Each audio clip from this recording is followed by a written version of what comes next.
Oh, I'm so excited for today. I just am.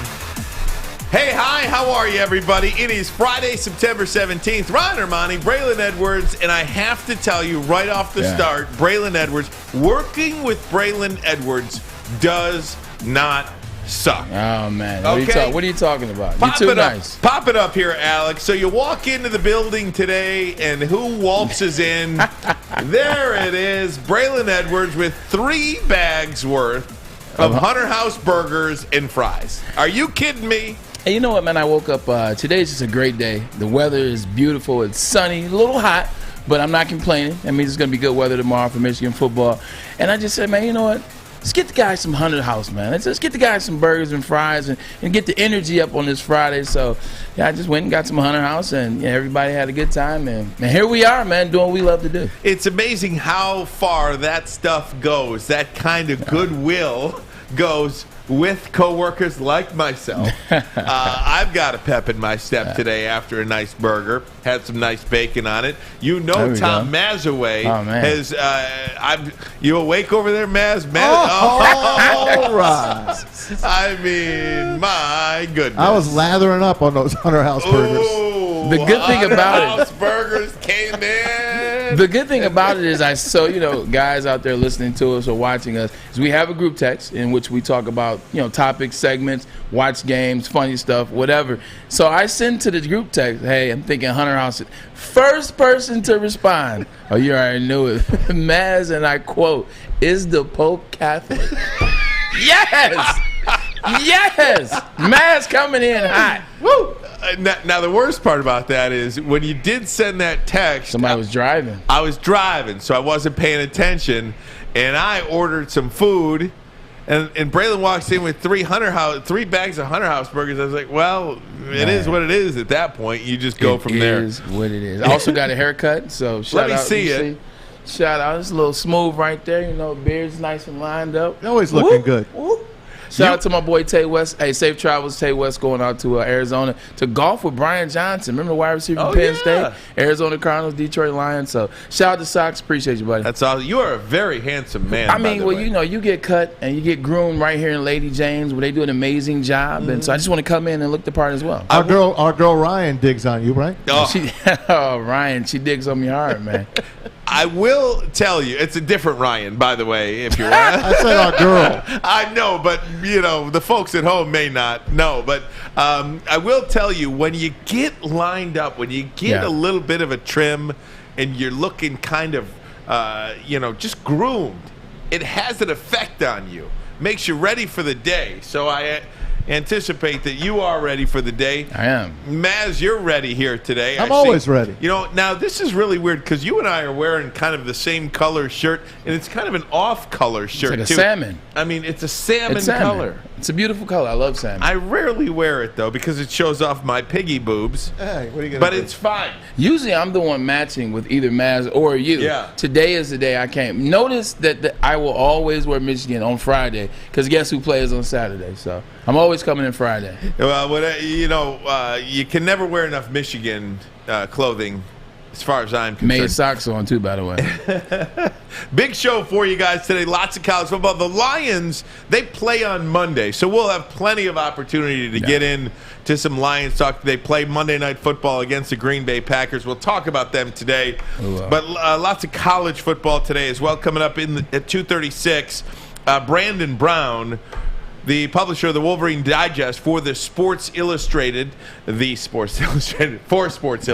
should say. He's going to talk Wolverines with us. And then at 3 o'clock, MSU travels to Coral Gables this weekend. They play Miami, the Hurricanes. This is the first meeting between these two schools since 1989. 26-20 in favor of the Hurricanes. I'm excited about that one. Absolutely. We'll talk about that and we'll break that down. But, I think this can be Michigan State's biggest win. Actually, this will be Michigan State's biggest non-conference win since they won the Rose Bowl in 2014 over Stanford. We'll break that game down. I don't want to give up too much juice right now. I'm excited about it, but that will be a huge morale booster for that program, Mel Tucker, and moving forward, it's going to be a huge win for them, a huge opportunity. Matt Charbonneau, Detroit News, Michigan State beat, will join us for that. So we got a couple of good conversations going. Matt Charbonneau at 3, Brandon Brown from Sports Illustrated coming up at 2:36. But guys, I want to start, if I could, with last night's Thursday night football. Washington football team defeats the New York Giants 30-29. New York football Giants. Football Giants versus football team. That's what I had picked yesterday. On the show, I said Washington football. We both did, actually. It was actually a pretty decent game. It was a really good game. Came down to the end. And twice. So, field goal, a 43-yard field goal for Washington won it at the end of the game. Here's how it sounded. Good snap, good hold. Kick is good. Washington wins it.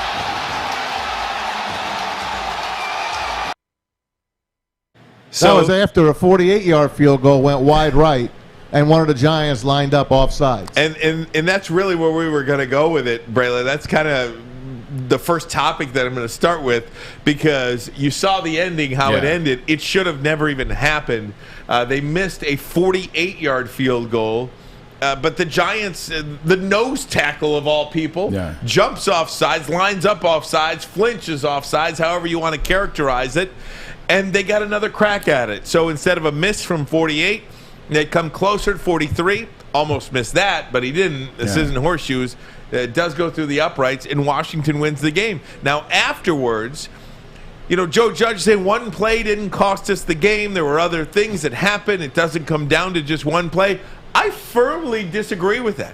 One play cost the Washington football Giants the game, and that was that a guy lined up over the ball. It wasn't disciplined enough to not jump off sides or not line up off sides, however you want to characterize it. And they lost the game. It's tough because, to your point, you're 100% correct. He was undisciplined enough to line up on sides, make sure that he was there. It was a crucial moment of the game. He knew he had to be on side to attack that field goal, and he wasn't. He was off sides, and because of it, they get another crack at it and from a closer spot, and they knock it down. But there were a lot of plays in this game that caused the Redskins to be in control of the game. You look at Slayton's drop. You look at that was a big one, and we'll talk about that as well. Could he have caught it? Should he not have caught it? You look at Slayton on the sideline jumping up, and the ball he catches the ball in his chest, but when he leaves the ground, he loses his feet, and he ends up being out of bounds. That's a big play.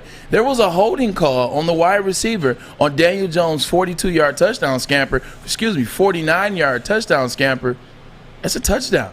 And that's a touchdown. There's no hold on that. They lost 4 points on that. So there's moments in this game that you can pick and pry, but the last one always gets, it always gets highlighted. A missed kick or an offsides gets it closer, and you make the kick, or a turnover on the goal line, or things of that nature. It's always the last play that gets pointed out, and that's just not the case. Take me inside the locker room, though, because whether it's Slayton dropping a pass or not being in bounds, whether it's a holding call, negating a touchdown, whatever the case may be, after all of those plays happened, the Giants still had a 29-27 lead with one play left in the game.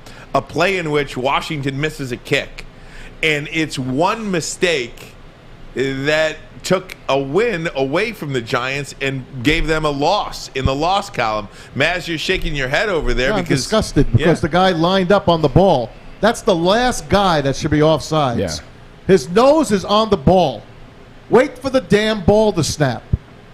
If you're in the locker room, Braylon, that's a really tough spot for this player to be in. It's a tough spot, but it's a team game. And this is where the head coach has to get out and do a good job. Judge, he has to get out and do a good job of making it a team game, pulling his guys close together. He's got to get them together right now so they stay on page, because you can easily look at this play and then the team can falter and blame this guy, and he's already hard on himself. You don't want division in your locker room, because there's a lot of things that the Redskins didn't do well at the end of that game. There's a lot of things that they didn't do as well. So don't try to point out for the Giants. There's a lot of things that they did wrong as a team. It's a team game, and they all are on the part of that team. They all made mistakes. The coaches could have called some plays better. They could have put them in a better position from time to time. So you just got to attack it as a team. And you just hope that guy owns up to it and says, I think a lot of times when you make a mistake, hey, I've made mistakes, but when you own up to it in a team, in the front of the team or whatever, just say, hey, you know what, that's my bad. That's my bad. I shouldn't have been in that spot. I know better. It won't happen again. It goes a long way with the locker room. The guys can say, hey, you know what? I messed up this. I messed up that. He's right. He admitted to it. And if it doesn't happen again, then it's a good moment. But just own it and just keep moving. It's a team game. I'll tell you this. I was impressed with Taylor Heineke. I think he's going to be a pretty darn good quarterback. I like Daniel Jones personally. I'm a Giants guy. I just think that he just needs more time. Like you said, receivers dropping the ball. They had a rookie. That they didn't even throw one ball to this kid, and there's plenty of stuff to talk about on these two teams, but I don't think they're as bad as people think they are. NFC East, it used to be the juggernaut of the NFL, and it's fallen on hard times the last few years. Washington is going to be good. I don't know if this kid could take them all the way. I mean, Cam Newton probably would have been a decent upgrade, but this kid, I don't know. Maybe giving him a chance. But it's not a bad division. Taylor Heineke, by the way, kid should have beaten the Bucs last year, or at least. That's where I was going. No, you finish. That's where I was going. I'm like, this division's a lot better than people think. Like the Washington Redskins, the Washington football team, they're a really good team. Heineke, he's not fake. This isn't for show. Like you said, he had his chance against the Bucs and he showed out. And now you come back in another year, his first year actually starting, his second game actually ever starting, and he puts up numbers. He puts up enough numbers to win this game. They win this game. I like the receivers on that team. That's terrific. I like the receivers. I like Gibson at running back.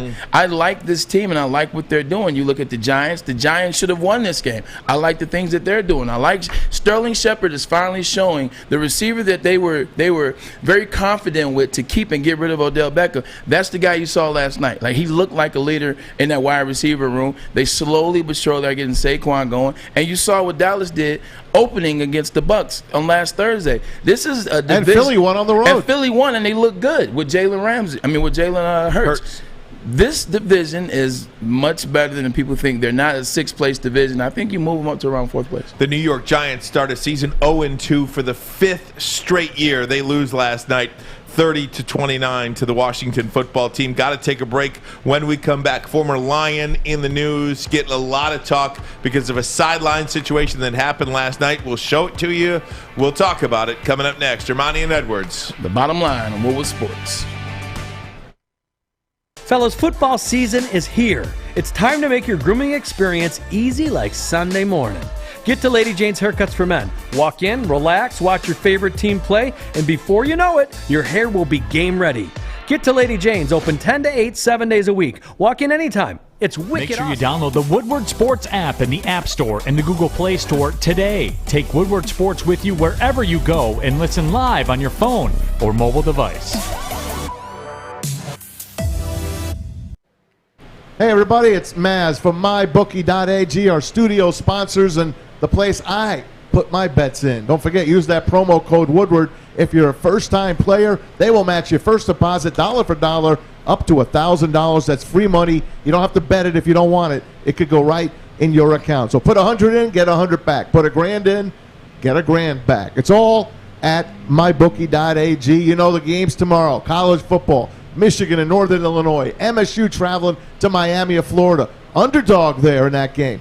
You might want to take a look at the Michigan State Spartans. It's always winning season at MyBookie.ag. Bet anything, anytime, anywhere with MyBookie. And don't forget, if you have a gambling problem, call the National Problem Gambling Helpline, 800-522-4700.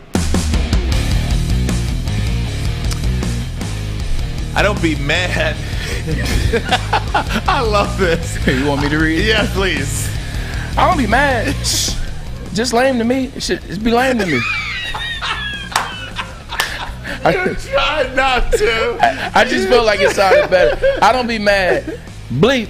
Just be lame to me. And I get exactly what he's talking about. He's basically trying to say that he's a first-round draft pick. He's been in 2 games, and he's only played 26 plays. Right. He's only had 2 catches, and both were for losses. He's negative 2 yards catches so far this season. He's a first-round pick.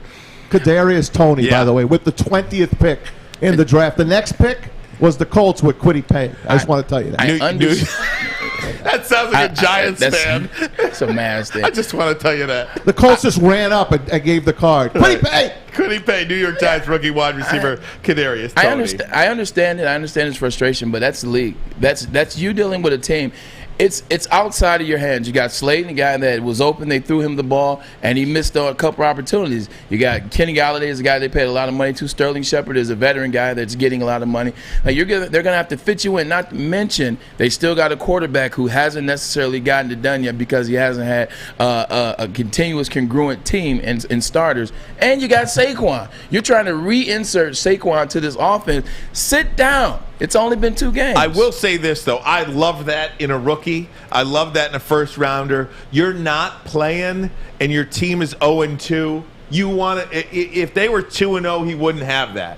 He wouldn't say that. But don't go to Instagram. Don't go to social media. Sit back and relax. He's a kid. I get you. That's how these kids communicate these days. That's today. That's how these kids communicate That's these cool days. in college, not when money is on the line. No, I understand, but seriously, when Maz pointed that out about Quiddy Pay, you got Kenny Galladay, paid him a bunch of money. You got Slayton, pretty good wide receiver in the league. You burned a draft pick on Sterling Shepard a couple of years ago. He's turning into a really solid, nice player. Why do you burn a first-round pick on a 4th wide receiver? Because they're stupid.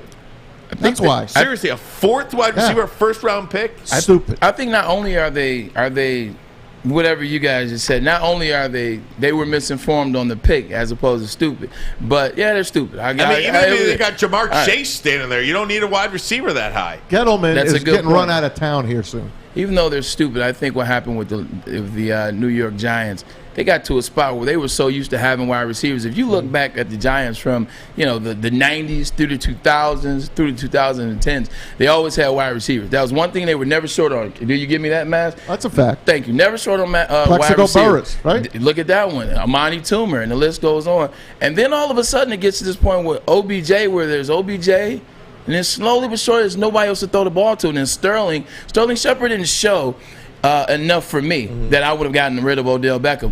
But it's another story. He's playing well now. They went to that point. They didn't have a wide receiver. He didn't have anybody to throw the ball to last year and the year before that and the year before that. So I think now they're in the kind of a mindset of the Detroit Lions. Remember the Detroit Lions just kept drafting receiver after receiver. Roy Williams, Charles Rogers, Mike Williams. So now I think they're trying to overload to compensate for that 4-year period where they didn't have wide receivers. By the way, we forgot Mario Manningham, one of the greatest catches in Super Bowl history. Can't forget him.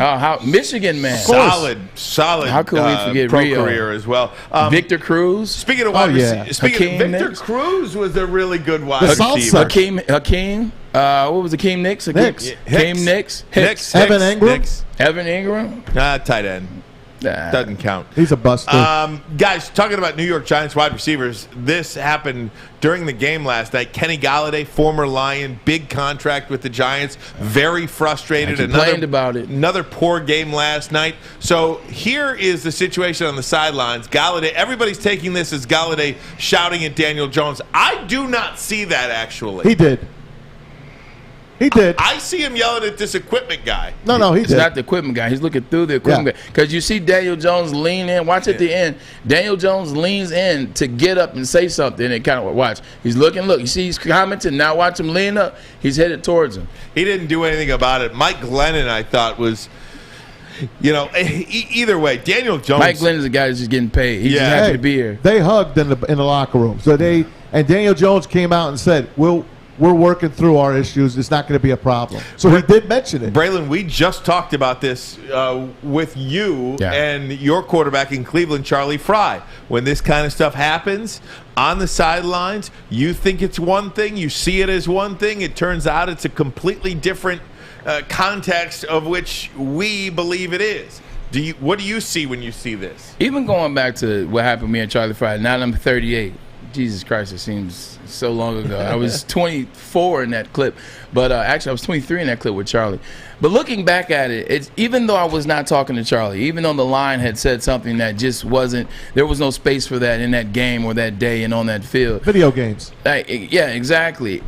it's just no need for it because it causes distraction. The commentators are going to highlight it. People and fans are going to talk about it. It makes us look like we're not on the same page. And I wish I could go back in that moment and just not say anything at all and wait till we got in the locker room. And this is a similar situation. You see Kenny Golladay here, and he's going at Daniel Jones. You don't know what Daniel Jones said on the field because there are a lot of times when quarterbacks say little sneaky things on the field, or they'll point to you because they know the camera's on them, and if they point to you, even if they're in the wrong, then the commentators and make it seem like the receiver cut his route too short, ran the wrong route. So you never know what happened before then. But even with that, now you got this going on. You guys are in a game that you should win, and you got this, you see this, and even at the end he said we're working through our issues. I think even that was too revealing because now you're admitting that there are issues as opposed to just saying, hey, you know what, it's football, it's my brother, I love him, and just moving on. Even though you guys are working through your issues, don't say that. There's no room for that because all it does is it just looks bad. Regardless of what it is, it looks bad. If you can help it, then don't do it. And Maz, talking to a guy here who played in New York, who knows about that New York media, no doubt. This is not going to play well. Not to mention, now here's the other thing about it. Don't forget, Kenny struggled all preseason with hamstring. I was just about to say this, and here's another one. I'm looking at the camera on this one. You got me, Alex? This is a guy that I think is overpaid, and I said that on our first or second show. Kenny Golladay, you remember that was me talking about Kenny Golladay. 4 years, $72 million. Don't remind me. I'm gonna pull my hamstring running out of here, going back to the gym to get ready to play for the Giants. As I told you, the Giants aren't very bright. I'll go play for the Giants. I can be a nice compliment. But no, you're looking at Kenny Golladay as a guy that struggled with a hamstring, which a lot of times players just fake hamstrings because they don't want to practice during training camp. You come out in the season and you just can't get open. Kenny Golladay struggled to get open. He struggled to get open, and then he ran some wrong routes. I did see that in there. Dropped the pass. Like, you can't do all of that and then have this blow-up moment with Daniel Jones on the sideline. Now, if I'm watching the guy that's getting open, if I'm watching the guy that's making some plays, and then there's something happen, then I can look at it and say, well, I mean, I don't know what it is, but they'll figure it out. I'm looking at you. You aren't earning the money that they are paying you, and you're yelling at a quarterback who's figuring it out, who has you in a position to potentially beat the Washington football team on Thursday Night Football. Man, chill out. You can say it. Chill out. 4 catches, 64 yards in week 1. 3 catches, 38 yards in week 2. No scores. He's got 7 catches in 2 games. That ain't going to cut it for $72 million bucks over 4 years. That's called pedestrian. Yeah, so... by the way, OBJ not playing again this week. Just to let you know, he hasn't really lit it up either. That's an interesting one, though, because last week in week 1, he was on the questionable up into game time and decided to play him. This week he was questionable, and then they decided on Wednesday that he wasn't playing. Cut him so out. There's something going on with Kyle Stefanski and OBJ. Look for a trade with Cleveland and OBJ because it just doesn't seem. I thought it was going to happen before this. Such a talented guy, but I mean, who's taking that on right now? Who's taking that on? I don't know if he's Russell Wilson. But that Tyler Lockett playing really they got good DK football Metcalf right now. too. It's no such thing. It's no such thing in having a trio. Look down there in Dallas. Yeah. I don't know if it's him being a distraction as much as Kyle Stefanski is. They moved really well without him last year. Look what they were able to accomplish with Baker. Baker didn't have to worry about feeding OBJ, his homeboy, his boy, and dancing and doing that. He could just play football with Jarvis Landry. So I don't think it's him being a distraction. Kyle Stefanski might just be, hey, you know what? I think it's a better move. Hey, I want to stick with some wide receiver talk. Our guy, our wide receiver, our Hall of Famer, Calvin Johnson, on the Up in Smoke podcast had some interesting things to say, and Calvin Johnson agreed with yours truly. Remember this about something? I'll lay it out for you coming up next. Right. This is Armani and Edwards. Maz over here in a food coma from Hunter House Burgers. The bottom line. He don't even know what's going on right now. It's Woodward Sports on Friday. It's Friday, baby. Welcome to the Call Sam Chopper Shop, where you can win a custom-built chopper while helping our veterans at the same time. Watch as the Bad Pig Custom Team turns this bike into a one-of-a-kind classic chopper. And when it's finished, we'll be donating the bike to Volunteers of America Michigan to raffle off in support of our vets. A great cause to give back to those who've given so much. Watch for Call Sam Chopper Shop episodes on our social media channels and get your raffle ticket today at callsam.com/chopper shop. Hey, guys, I want to tell you about Lady Jane's. We were talking about this at the start of the show. You know, there's nothing like feeling good.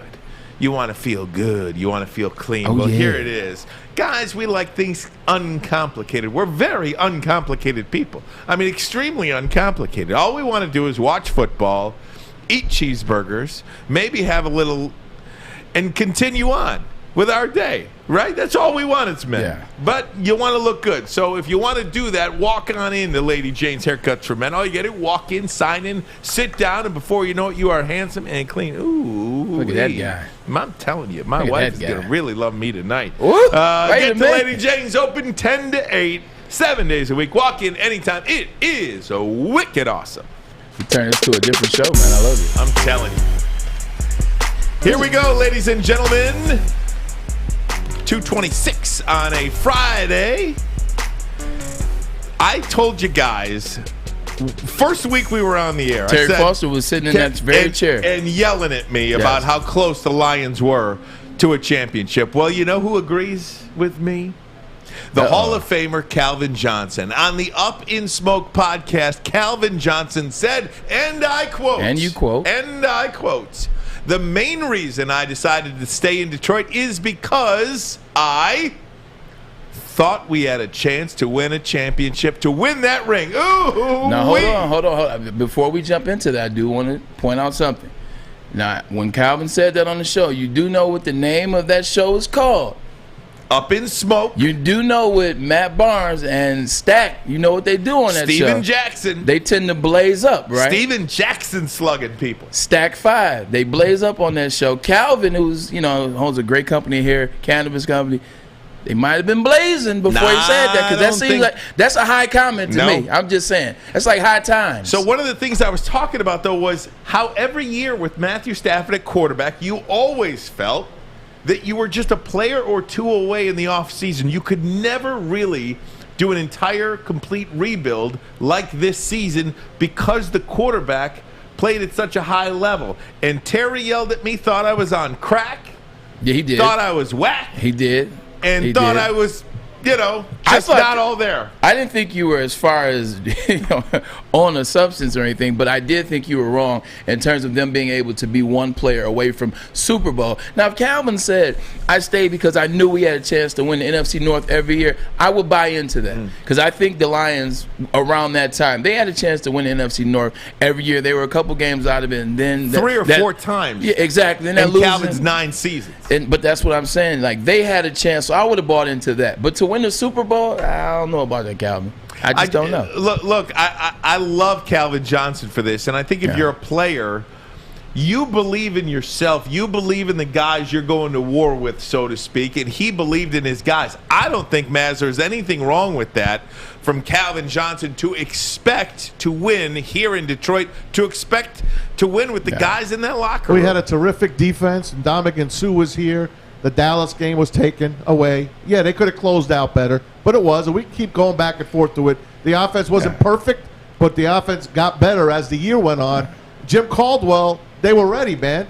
They were ready. Look at Aaron Rodgers on that Thursday night. They throw that thing to Richard Rodgers. I mean, and they still made the playoffs after that. And that's what I'm saying. Like, I'm not knocking them because I did. Like, I'm telling you, when Nick Fairley and Dominican were on that line, that's a hell of a line. Reggie Bush, keep in mind, Reggie Bush got 1,000 yards and missed 4 games for that ankle sprain. So, like, I agree with you guys. Like, I love that team, and I thought they had a chance to win the NFC Championship, to win the North in the NFC that year. But the Super Bowl is a different level. Like, the Super Bowl is now jumping from not being able to win playoff games throughout your 40 year or the last 40 years to all of a sudden winning a Super Bowl. I just think that was a little far. I mean, hell, he had 2,000 yards receiving almost, and they didn't make the playoffs. If I'm not mistaken. No, that's right. They were not close to a 2,000 postseason yards berth. receiving, 122 catches, 16 touchdowns. They didn't make the playoffs. In that season, they were not even close to a playoff berth. But I do believe once you get in the playoffs, you have to believe you have a chance to get there. How many times were you in the playoffs, Braylon? I know for a fact every playoff. None in Cleveland. In New York, every time you got to the playoffs with the Jets, you believed you had a shot to win, even though you guys weren't the most talented team. Maybe you were in 08 or 09. 2 AFC championship games. I just think we were. It's different from person to person. I think what made us successful. You never stepped on the field expecting to lose never in the that. playoffs. Not at all. I 100% agree with you. I think what made us different was we were that team no one wanted to play. Like, I think we weren't that team that people saw as, we know they're going to beat us or we know they're going to be here. We were just that scrappy team. And they're like, oh, man, we got to play them. Like, and I don't think the Lions ever garnered that type of respect or that type of, in that moment, like the team that we don't want to play. Well, everybody wants to play him. Everybody wants to play him now. They've given up 31 points in 7 straight games. The defense looked atrocious in week 1 against the San Francisco 49ers. I mean, they put up 38 on them, and they probably called the dogs off a little bit, Maz, right? I mean, at 38-10 in the third quarter. Once they hit that field goal, they had 41. Then the Lions wound up getting those 3 touchdowns to get within 33 of 41, and then get the ball back and take it down to the 25-yard line again. They almost pulled that sucker off, and they definitely took their foot off the gas. But the Lions took advantage of it. Yeah, whether they took the foot off the gas or not, that second half, and especially that second half of the third quarter and then all the fourth quarter, that's not a team. See, that's what I was talking about, that Jets team. That's not a team people want to play. Sure. Like that scrappiness and that willing to fight for the extra inch, the extra mile, kind of like, Al Pacino in Any Given Sunday. He's like, you fight for that extra inch. Like, say hello to my little friend. Wrong movie, but it's all good. Same guy. Come on. Great movie, though. Come on, man. You got to stay with me, man. Steamin' Willie Beeman. I know now we're back. But, yeah, that was like the scrappy moment. Like, I don't think people want to play that Detroit Lions if that's the Detroit Lion that shows up moving forward on Monday Night Football. 10.5-point underdogs are the Detroit Lions against the Green Bay Packers, and I've said this yesterday. I'm going to say it again today. You think so? Yeah. We're going to learn. You guys are taking Green Bay for granted here. Okay, I'm not. Pardon me. You're right. You did not say that, Thank you, and sir. You haven't been saying that. You are taking the Green Bay Packers for granted. I do not like this football team this year, and the only reason picked them to win last week. The only reason they are going to win the NFC North Division is because there's got to be a winner, and they're going to win this division by default because the Lions are terrible. The Bears are terrible with Andy Dalton, and before they put the kid in, it's going to be too late. In Minnesota, I don't like Minnesota at all. Speaking of that, I do not they like fought Minnesota. hard last week. It's not horseshoes. Okay? I think you just don't like Kirk Cousins. I don't like Cousins. That's what it is. I don't like Cousins. I don't like their team. Wait till Dalvin Cook gets going. Here's something interesting. What did I say about Justin Fields and the way that Nagy was going to handle him moving into the season? I promise you, I said on the show, when we were trying to figure out why in the hell he was starting Andy Dalton, and you know what Andy Dalton is capable of, especially what he showed you last year taking over for Dak. I said that's because they opened up against the Rams. I said you got Aaron Donald. I said it's a tough defense, Jalen Ramsey. I said watch that. Then they come back against Cincinnati. Then you play Cleveland. Don't sleep on Cincinnati. Exactly. I love that quarterback. Then you play Cleveland. Now you got to go against Myles Garrett. You got to go against what's his name, Malik Harrison, as well, Malik Brown, as well as Jadeveon Clowney. I'm telling you, Matt Nagy is setting it up for them to beat Cincinnati, lose to Cleveland, and then give the reins over to Justin Fields. Ease him in. He didn't want to put him in against the Rams and Cleveland's defense. I'm telling you. Watch he starts after game 4.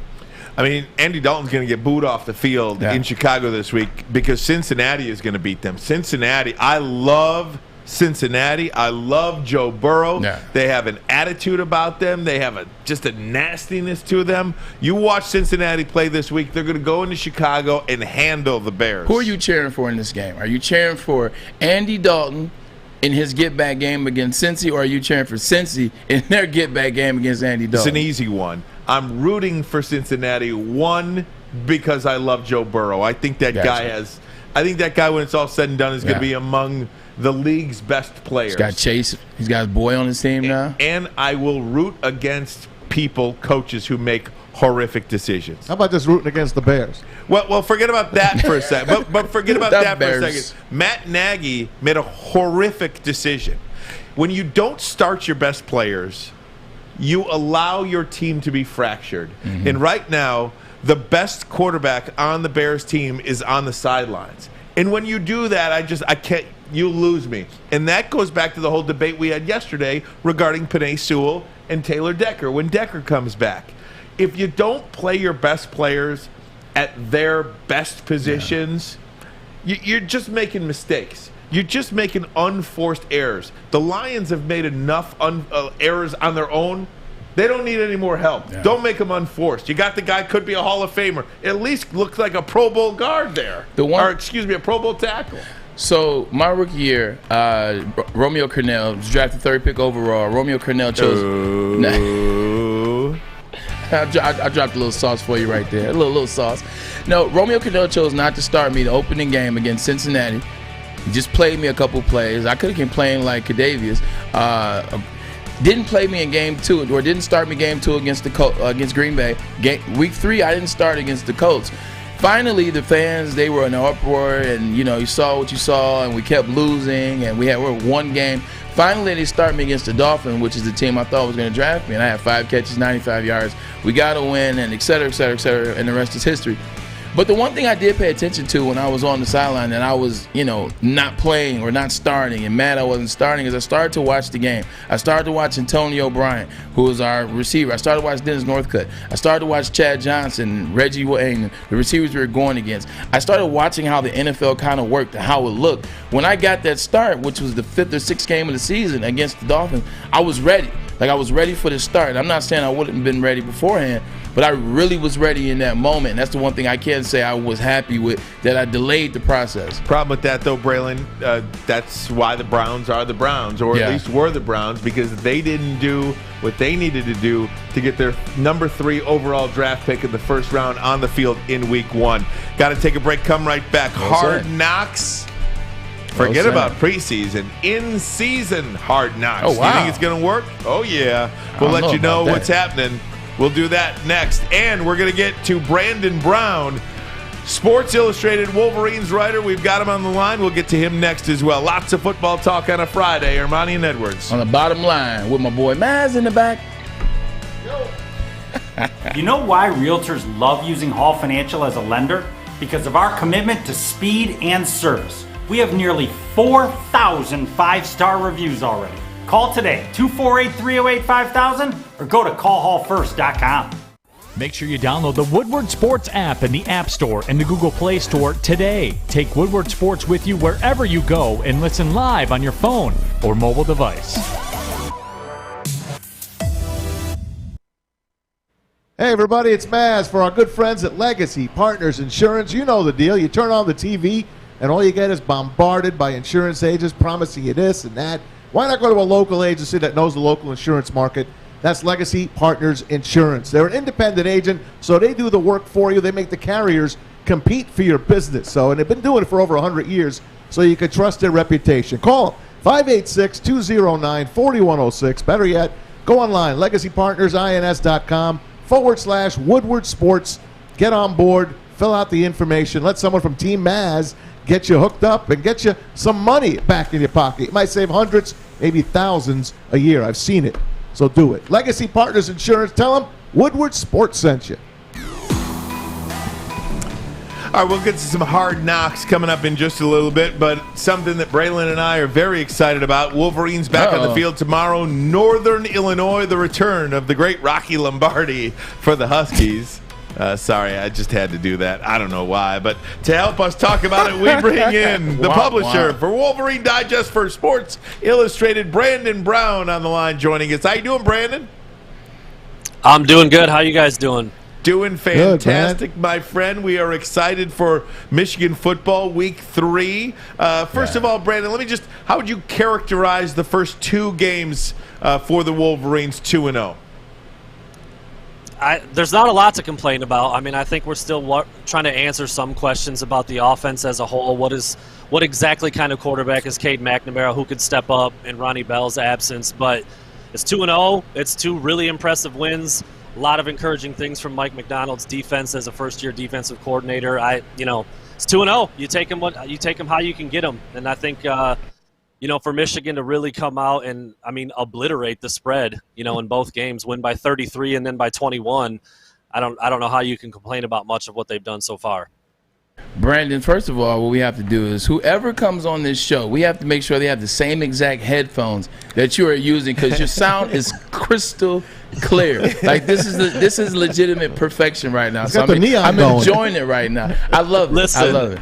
Listen, I tried, so I don't know, it's been several months now. My coworker and I went through the podcast thing. We started doing some live stream. This is a standard like Turtle Beach Xbox headset. I kid you not. And I love it. It's the best sounding one that I was able to find in terms of hearing stuff and sound coming out of my mouth. So that's what it is. The Xbox costs enough, so I'm glad the headphones aren't that expensive. But just doubling down on what Ryan said and asking a question, like we saw what they did against Washington, talking about Michigan here, Michigan football. You saw what they were able to do.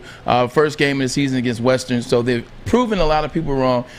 You saw the passing game last week, but you saw the passing game the first week. He showed he could throw the ball. He was 9 of 11. He was on the money with the ball. And even the ball that was taken away from Ronnie Bell, who's out for the year, 40-yard pass, that would have added to his stat total. People don't talk about that. So we know he has the capability. Is the passing game something that you really want to see highlighted against Northern Illinois going into the Big Ten season following week? Yeah, that's something I keep wrestling with. I keep going back and forth. I mean, Michigan, their strength is running the ball. That's pretty clear at this point. And Northern Illinois is terrible against the run. So, I don't know why it's the same thing that you did last week. If it's not broke, you don't fix it. But I just wonder. I think there's legitimate questions to ask. I don't think you're going to get 6, 7, 8 yards a pop against Wisconsin in Camp Randall. And then if you have to flip a switch and suddenly throw the ball, to convert a 3rd and 9 or to stay in the game late in the 3rd or 4th quarter, and they haven't had to do it yet, I just don't know if that's when you want to find out if you can. So, yeah, I mean, Cade's done some good things here and there, but he's looked pretty pedestrian and below average at times too. I think you take one with the other. Against Penn State last year, he wasn't very good. This past week, Michigan ran. They could have ran for 1,000 yards. I mean, they could have ran as many quarters as you wanted to play. Yeah. They could have kept running the ball, but he threw it 15 times. He only completed 7 of them for 44 yards. I mean, that's. I don't know. I know he was really efficient, and the percentage was much higher in week 1 against Western, but I still just don't think he's been tested that much, and I don't think there's been a big enough sample size yet to know that he can get it done when you absolutely have to have it. Yeah, I was looking at this game being a real chance for them to get the pass game going, more so for his confidence. And the reason why I say that is you look at the quarterbacks that took over throughout Michigan history or any particular program, they always have those games that tune up. I remember John Navarre, my freshman year, he getting to go against Miami of Ohio for his first start and getting a chance to really get his feet wet and, having 275 yards, or Wilton Spate in his first game, or and you just see this quarterback so.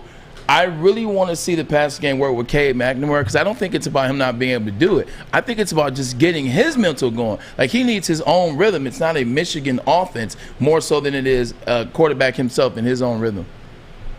Yeah, I agree. And I think it does go across the board. I mean, the starting offensive line, Zach Zinner was pretty much out that first week. I know he played a little bit at the very beginning of the game, played a little bit towards the end, but the starting 5 that's going to be your starting 5, they, what did they do last week? They did, 14 pass sets, and you wonder about the timing with the receivers and if they know about different releases and where to set up and all the different stuff that they need to get reps with too, and you just haven't had to do it very much yet. So, yeah, it's a confidence thing for Cade. It's working live reps with everybody else who's involved, the running backs in pass pro, getting the receivers out in routes, and then that O-line, gelling against some different defensive lines and different defensive fronts when they might need it. Again, I don't think they're going to need it. I mean, I don't know if Cade's going to throw the ball 10 times on Saturday if it's anything like we've seen so far. Right. I'm with you, Braylon. I would love to see him air it out, run some play action. They're going to be able to run the ball. But if we didn't see it against Washington because they didn't need to do it, I don't know why they do it against a far inferior opponent in Northern Illinois. Talking to Brandon Brown from Sports Illustrated, and I think you may have just answered my question, and it was in regards to Josh Gaddis. I mean, for that exact reason that you brought up a moment ago, you don't think you can get 6-7 yards a carry when you're at Camp Randall, when you're playing against Michigan State, when you're in a fight with Ohio State, maybe you're down 2 touchdowns, whatever the case may be. You're going to need your passing game at some point in the season, and we keep harping on this. Look, they look dominant, but it's for all of those reasons. I think a lot of fans would like to see whether or not they could throw the ball. And do you think that Josh Gaddis at all, and maybe not, do you think Josh Gaddis needs to, for himself, to get in a better play calling rhythm so it's not so automatic? Well, we could just rattle off 6 yards of carry against Northern Illinois. Let's just do it. Does he change up to maybe improve his play calling a little bit and mix it up?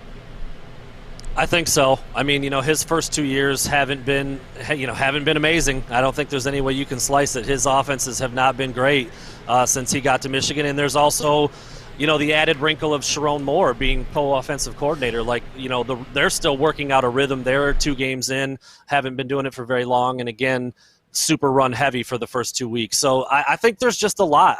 Like I said, I mean, you're ecstatic that they're 2-0. You're really happy that it's looked how it's looked. They're probably going to be 4-0 pretty easily if I had to make a prediction on that. But then if you're really just figuring things out, if we can do this or if it's possible for the first time at Wisconsin, where Michigan hasn't won in 20 years, like I don't know if that's the approach you want. So again, back to what Braylon said, I mean, I would love to see them air it out and throw it around a little bit to see if it's possible. You've got guys stepping into a slightly new role at wide receiver with Ronnie Bell out. The tight ends, are in a much more prominent role this year with Nick Eubanks off to the next level. There's just a lot. There's a lot that you got to figure out still, and I'm not sitting here saying that they're incapable, but I don't even know if they know if they're capable or not yet, and I think you'd like to figure it out before week 5 rolls around. Hey, Brandon Brown joins us, SI, of course, the Wolverine Digest. Thanks for coming on. It's Maz. Brandon, by the way. Rutgers next week. First Big Ten game. Greg Schiano. What do you expect out of them? I'm going to look past Northern Illinois. Yeah, and I know coaches will never do that, right? But I mean, yeah, exactly. The players and the coaches aren't going to do that. But yeah, you can look at the first Big Ten game in Rutgers and a team that's a lot better under Greg Schiano, but they're not as talented as Michigan, not even close. They have some bright spots. They have a couple playmakers, and they gave Michigan a hell of a fight last year in Piscataway. I don't think it's going to be that way in Ann Arbor with a full stadium. It's just going to have a completely different feel. But that's a scrappy group. I heard Braylon talking about that, in the last segment, where you get a scrappy team, you let them hang around a little bit, they're pesky, they get some confidence, and that's how upsets happen. I mean, I expect Michigan to be, I don't know, probably a 16 to 18 point favorite in that game, but look how it looked last year. And I know it's not last year. I know it's going to be a completely different feel in Ann Arbor, but you can't just assume you're going to walk in there and win that game. But I fully expect Michigan to be 4-0, maybe ranked inside the top 20 before you take that big road test on in Madison. So, yeah, I mean, Rutgers just isn't that good. They just don't have much talent. They haven't recruited that well. They're always at the bottom of the Big Ten in the recruiting rankings, and even though they will scrap and fight for Greg Schiano, I think Michigan probably rolls in that one too and runs the ball well for the 4th week in a row. Let me go to the other side of the ball real quick. You mentioned defensively for Michigan. Mike McDonald has been really good. Aiden Hutchinson looks like one of, if not the best defensive player in the country right now. What's working defensively for Michigan? I mean, I just love the fact that he's very willing and obviously able to make a change. I mean, Don Brown was like a god around Michigan for a while, but it fell apart pretty quickly, and everybody started to realize that he was just too stubborn for his own good. And there were some really specific examples against Western Michigan that Mike McDonald was more than willing to change things up and try something different. There were a couple early blitzes from the safeties in that first half that were not working at all because Caleb Ellaby for Western was getting rid of the ball extremely quick. He put it away. He shelved it. Later on in the game when Western was down and they knew they had to throw, they had some longer down and distances, the safety blitz came back and it was effective. And so there's just been some mix-ups like that Mike McDonald has been willing to do, and he's implemented it well. The players they had Western Michigan, MAC school, pretty good one, but a MAC school, Washington, I don't know what the hell is going on there. I thought they were going to be way better than they were, but they looked awful. But you haven't seen any blown assignments from Michigan's defense. I feel like they're very well prepared. I think that speaks to Mike McDonald's focus on details. He talked about that, and others talked about that about him all offseason, and it just looks like it's playing out that way. I think we're going to see, again, kind of like on offense too, more of the same. If it's not broke, don't fix it. Aiden Hutchinson moving around, running around, coming from the second level. He's a lot to handle. And I wouldn't be surprised if he gets another sack or two in the next 2 games as well, and has 5, 6, 7 of them before you get to Wisconsin. He's been incredible. Yeah, I definitely wouldn't be surprised about that as well. Here's a rapid fire too. I'm gonna ask you 2 quick questions, and you roll from there.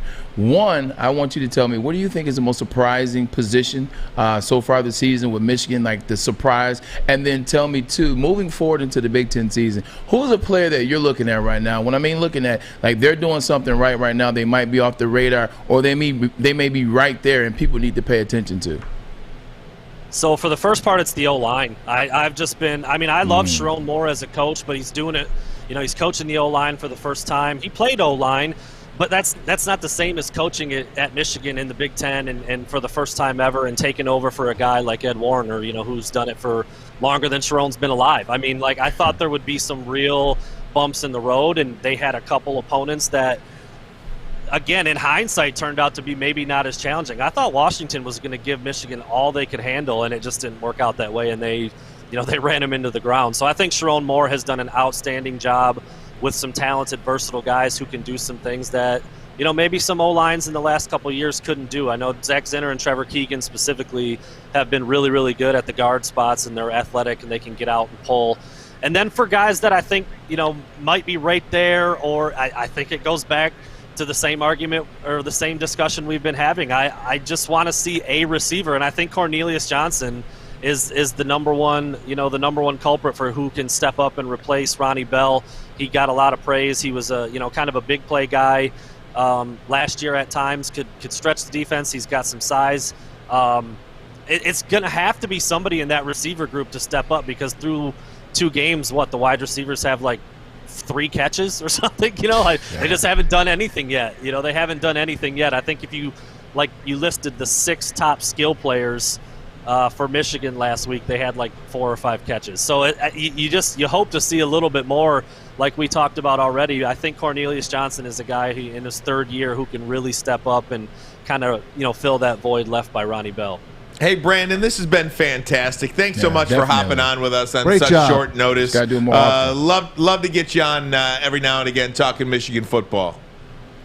Absolutely. Anytime you guys want to have me, I'd be glad to come on. Thanks a lot. That is fantastic. Publisher of the Wolverine Digest and, of course, Sports Illustrated. Brandon Brown, you can follow him on Twitter, BSB_Wolverine, for more from Brandon. Best headset in the game. Absolutely. Best headset in the game, too. There's no doubt about that. We'll check in with the Spartans at the top of the hour. Matt Charbonneau will join us, talk a little Michigan State, Miami. But next, we've got our segment, Man Chill Out. Sounds like Braylon already had one about 20 minutes ago, but we'll do another one. Woodward Sports, the bottom line. Tony is a 3rd-generation logger that has a simple, practical approach to life and work. That's why his Coast DX342 knife is perfect for him. The stainless steel blade is rust-resistant and made for all-weather use. And the double roll-lock safety ensures that it will never inadvertently close when he doesn't want it to. That's why Coast is trusted tough. Papa Romano's handcrafts pizzas that have made them a Detroit favorite for over 50 years. House-made dough, hand-cut veggies, and fresh cheese make the difference. Same quality goes into all their pizzas. You heard it. All their pizzas. So if you're a Hawaiian guy, a meat lovers guy, a veggie guy, you will get the same respect and the same tender love and care in your pizza. You had it last night, didn't you? You put the picture. You put the spread out last night. We got to put the picture up there. We will. Salad, subs, and pizzas. I was starving when I saw God, it was so good, wasn't it?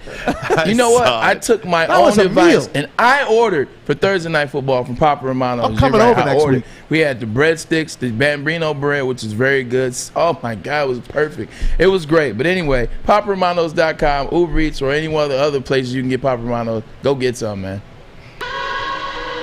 So funny. So, on our text thread that we tell you about, Braylon Edwards sends this all these pictures of all the Papa Romanos he got for last night's Thursday Night Football. It was fantastic. I'm surprised we had a picture. I'm glad it made me and my boys like a fat guys. All right, How many people were over for that?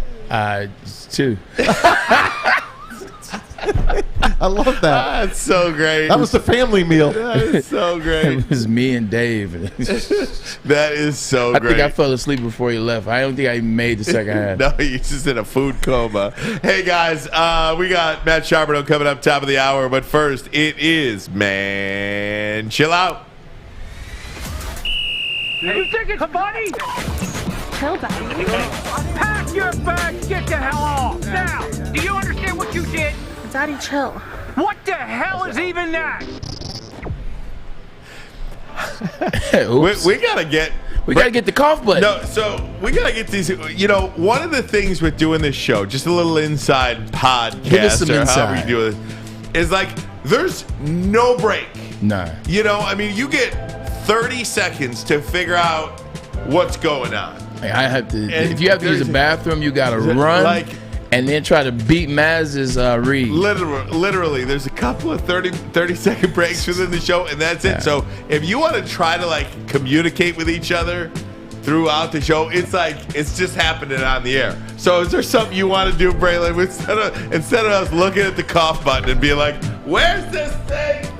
I love it. I was gonna Man, chill out. I was gonna simply see. This is like letting you behind kayfabe. This is like wrestling. We're giving you kayfabe insight. I was just gonna say when you do the man, I'll do the chill out, or vice versa. So that way we both get on. Because you get to say both every time. I'm like, what about me? You can say it all the time. But we both say it. You say man, I say chill out. Or I say man, you say chill out. Yes. Got it. Do you like that? I like it. See how we did that? Do you want to try it again? Yeah, let's try it again. All right. How about this? Time of the show where we like to call Man Chill Out. Look at that. We'll figure it out. We'll get it right. That was perfect. We'll get it right. Seamless. Okay. Man, chill out. Who wants to go first? I will. Go. College football. We'll keep it there. We've been hot on college football. Let me take you to last night's game. The Ohio Bobcats playing in this game. Oh, Louisiana. This is now considered targeting. Check this out. You tell me if this is targeting, or is this just a good tackle? It's ridiculous. Take a peek again. That ain't football. Keep playing that. Let me see. Puts his see, the reason why they call that targeting is when you can see the top of the helmet, like the crown. So like as he puts his helmet down, see how his face mask disappears? Yeah. Like that's why they call it targeting. Keep your head up. Now I think it is a good old school hit. Yeah. Like I wouldn't complain about this even now. Like if I got hit, I'd be like, oh man, he's bringing it. Leads with his shoulder. Yeah. He actually leads with his head and then he brings his shoulder at the end. So it's tricky, but I wouldn't complain. As well, then they should replay that and look at it. That's not targeting. No. Referees. I'm sure they did, Maz. Man, chill out, refs. Yeah, I just think per the rule, once you see this, I think it's automatic targeting once you see the top of the helmet. So chill out. Yeah, I think it was a really good hit though. I'm on your team on that one, man. Just because the ref doesn't go to the video box doesn't mean that they're listening in their headsets. Yeah. Talking to, I don't know where the college football command center, but they're probably talking chill to a out, guy. fish. I saw that. I saw that coming. You know. Yeah, I think they need to have Maz in that the control sets talking on the headphones. Like I wish you would not call that a hit. So yeah. Who's going next? Me? I'll go next. Same game actually. Remember when they first started? And what I mean by they, I'm talking about the University of Miami Hurricanes started the turnover chain. Oh, yeah. It was something dope. You saw it. It was you get a big hit, you get the turnover, you get to wear the turnover chain. It got the defense hype. It got you crunk on the sideline, and you get going. And actually, that turnover chain is when Miami Hurricanes start coming back. But now it's getting a little bit out of hand. Put the graphic up or put the video up. This is the same game. This is after a touchdown. Look what you get here. Is that a king's crown? You get crown? the crown. They're down 14. You're down 14. You get the crown. You missed the part where they're putting all hell us losing by 14. There's 2 minutes all left. Hell us losing by 4. Oh, they're sprinkling change on them. They're That's even the giving third them gold quarter, coins. man. That's the third quarter. All hell a 14-point deficit. Like, you know what? This is just ridiculous. It reminds me of those prom proposals. Like prom proposals where they do all that dumb stuff in homecoming, and they do all that just to do the proposal. They spend tons of money. They spend their college funds. They spend their college funds on these prom proposals. It's the same thing. This is ridiculous. And you're losing. Like this takes away from the game, and it's on offense. Ohio football, I say to you guys, man, chill out. Chill out, man. Nice. Chill out. Go Okay. Bobcats. Although I know, right? Party school. Although I will admit, last night's game between the New York Football Giants and the Washington Football Team was a decent game. I'm tired of it. Let me put up some numbers for you, or Decent. not put them up, but just I thought it share was a some good with game. you. 3 nationally televised games for the Washington Football Team. Yeah. 3 nationally televised games for the New York Football Giants. 5 nationally televised games for the Dallas Cowboys, and 2 nationally televised games for the Philadelphia Eagles. You have 13 games on national television this year that will feature the NFC East. Now, I know that Washington, New York, Dallas, and Philadelphia are 4 of the top media markets in this country. However, Stephen A. Smith, football is unlike any other sport. It does not matter where you play. The Green Bay Packers will outdraw the New York Giants. The Kansas City Chiefs will outdraw. I mean, Buffalo will outdraw the Jets. Anybody. I mean, so there you go. There's 3 of the lowest media markets in the country. Not when they were losing. 3 of the most. Well, who's winning in this list? I'm just saying. Who's winning in this list? Where were you with the Packers in the 70s when they had 20 people at Lambeau, There were- 15 in Milwaukee Stadium? They didn't have 13 nationally Where were televised you? games. Where were you in 1970? I was there watching the games with Brett Musburger. So you chill out. I want to swear right now. Go ahead. And I am not going to swear. This is a man chill out gone wrong. Abort. I am not gonna Abort. swear. Abort. You can't. We're not on the radio yet. You're allowed. Nope. There might be a kid listening somewhere with their He dad wants to curse, driving too. in the car. Whatever the case may be. Not going to swear on this program. So, to the NFL schedule makers, to the network schedule makers, will you please take the NFC East off of my television sets? Every week, national television game. Man, chill out. You chill out. You chill out. What do you want to man. watch? Jacksonville? Tennessee? I'm real close to telling You want to see the Titans? Is that what you want? I'm How real about the You want close. to see the Chargers? Yeah. Yes. Justin Actually, Herbert. yeah. I'd rather watch than Tyler You want to see the Heineke. Broncos? Yes. Teddy Bridgewater. I told you they were going to be a sleeper team Give me this the year. Cowboys, No, Giants, Eagles, and Skins. But I will More put it than this that. way. I'm not saying Just stick it up. I'm not saying take them completely off. You know how at the end of the season they have those to be decided games, man, like where they can change the time. Yeah, like flex schedule. The last month. Actually, it's the last 2 months. It's the now. last. It's the last like month The for flex sure, schedule. and even the playoff schedule, the flexi on those games, the night games, etc. What if they would do that half of the season, where they lock in? Maybe let's say it's 17 games now. What if they lock in 10? Okay, this is it, and then they kind of flip flop and move. What if they did something like that? I guess I don't Is it mind. too last minute? I guess I don't mind it because if you look at college football, you know, they have 12 days that, you know, they can change the time of the game for up to 12 days. Yeah. So, like, you know, maybe they want to flex the Michigan game. I don't know. Yeah, they could change college football up to 12 days They could before do- the game. They could change. No, he cut you off. Fish cut you off. Got his mic off. We'll talk to Matt Charbonneau. Put me back on. We'll do that next. Michigan State, Miami. Oh, that's it last night. That was the spread. Look. Oh, there it is. Football Who's eating team. that? 2 people. It was me and Dave. It was who Mateen called Dave's Showtime. not here. It was who Mateen Cleaves called Primetime over there at United Wholesale Mortgage. My boy Primetime, Okay. Dave Jackson. All right, we'll talk to Matt Charbonneau. Michigan State, A lot of Miami, food, man. one of the big games on the college football schedule this weekend. We'll do that next. Ramani and Edwards. Yo. Woodward Sports Network. I was thinking about the food picture. I was He's like, glued up here.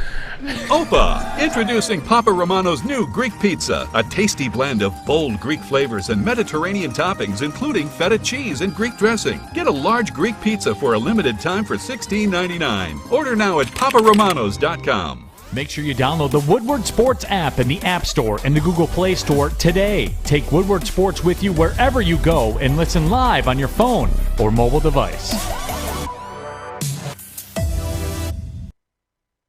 Hey guys, we're starting right now. You can get 10% off your order by just mentioning Woodward Sports at Levels in Centerline. They were there today. Big D Energy was there live today. Where were y'all? Whether you're in the store or on the app, make sure you mention Woodward Sports. Get you 10% off. Everything from T Grizzlies gas to D-Max, special strain and edibles, all on sale now. Download the Enjoy Levels app today and start savings. And I guess that's T Grizzlies gas, I guess. That's why they're laughing at me. Go to Levels. Don't worry about me. I think Braylon and I finally figured it out that we both hit our cough buttons at the same time. We found the cough button. It's going to be a problem the rest of the show. Man. Maz is reading a weed commercial. I know, right? Turn up. Reading a weed commercial. I mean, it might be Dave's subtle not hint. here. Might be a subtle hint. Where's T-Mac? Oh, man. I know, He's right? at Levels. He's got his own. Talk show. He is at Levels. That is correct. He's got. So you seriously don't think that the game was good? I said it. I said despite the fact that it was a good game last night. Okay. Because I think that's actually something that has been good this year. Thursday night football, Monday night football has sucked, and Sunday night football has been the only one that has been consistent for the last 4, 5, 6 years. Thursday night and Monday night has been atrocious. Like this season, it's the first time 4 in a row have been good games, and I'm really liking it. Absolutely. I'm really liking this in the postseason. Alex, we good here? All right, let's bring him in. He is the beat writer, Michigan State beat writer for the Detroit News. You can find him on Twitter at Matt Charbonneau. One of our faves. One of the best out there. There he is. He pops up on the V-Mix. Matt Ice. Look at Maz over here. What up, Matt? Matt, how you doing, bud? Thanks for the time, my friend. Fabulous. You guys are cutting into my time by the pool here. Oceanside. We're sorry about that. He's in Miami. Yes. Well, first of all, forget about football. Set the stage for us. Set the scene. Give us the amenities. What's happening down there in Coral Gables?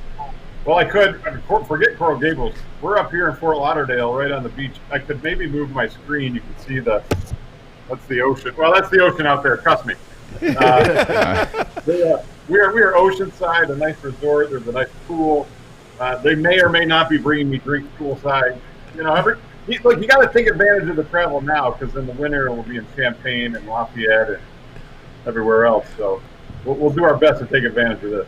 Without question, Matt. And it is one of the premier games on the college football schedule, Michigan State at Miami.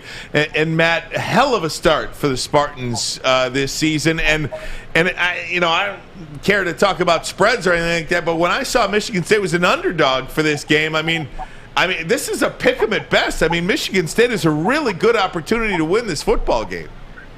Well, I think they do too. Yeah, if you're talking in a betting sense, hit the money line on MSU. It's a pretty good value, probably. But I guess I get it a little bit because I think we're still kind of unsure.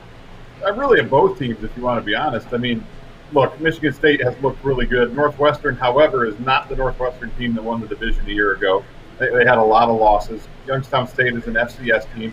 So I can understand a little apprehension of wondering how good Michigan State really is. That said, they've had over 500 yards offense 2 weeks in a row. They haven't done that against bad teams the last few years. So you got to feel a little bit optimistic about that they found a little something running the ball, that they actually can control the line of scrimmage. Those are all positives. But, same with Miami, too. I mean, look, they got beat up by Alabama. Everyone's going to get beat up by Alabama. And it's not like Appalachian State's bad. So I think we're just still unsure of both these teams at this point, to be honest. I mean, there's certainly optimism at Michigan State. But this week, Saturday is going to tell us so much. Are you really starting to get fired up and feeling good about Mel Tucker? If they go down and win this game, man, the optimism is going to shoot through the roof, I would have to say. I got to find a question in what I'm about to say, Matt, because I feel like I was talking to Alex a couple days ago. Alex in studio right here. He's a Michigan State guy. He's a homer. every time I get high on Michigan State, like they let them. I guess they let themselves down, but they let down my expectations. Case in point, the 2017 year when they brought back 22 starters with oh my God, Bocce Jr., Lombard. Like I just don't understand how that team faltered. But getting back to this team, you got to be able to throw, you got to be able to rush the passer, and you got to be able to run the ball. And they do that in spades, man. I really like what I'm seeing in Michigan State. Correct me if I'm wrong. I think this could be the biggest non-conference win for Michigan State since 2014 when they beat Stanford in the Rose Bowl. Like, I'm that high on them. And I think Miami has struggled every year. They don't play well in big games. You've seen that again and again. I think Michigan State wins by a blowout, to be honest. I don't think this game's going to be close. Wow.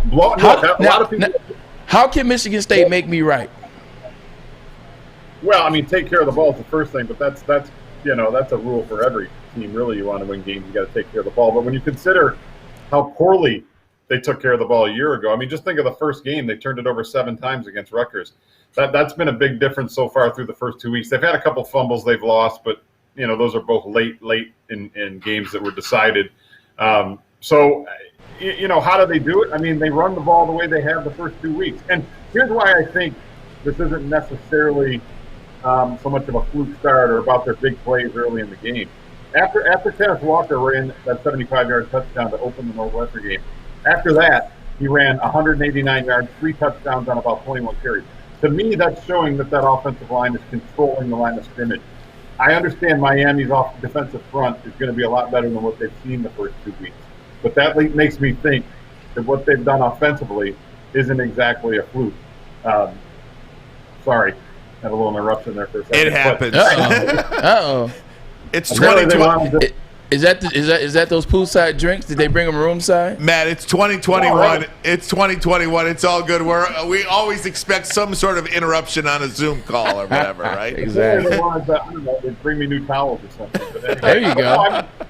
Honestly, I think offensively, what they've done so far has been impressive because, look, they haven't done that for 2, 3, 4 years. I mean, we haven't seen that play from the offensive line. We haven't seen a running attack. We haven't seen a quarterback make good decisions. It could all change Saturday, but if you continue to see those things, I don't see why they can't win. Am I picking a blowout?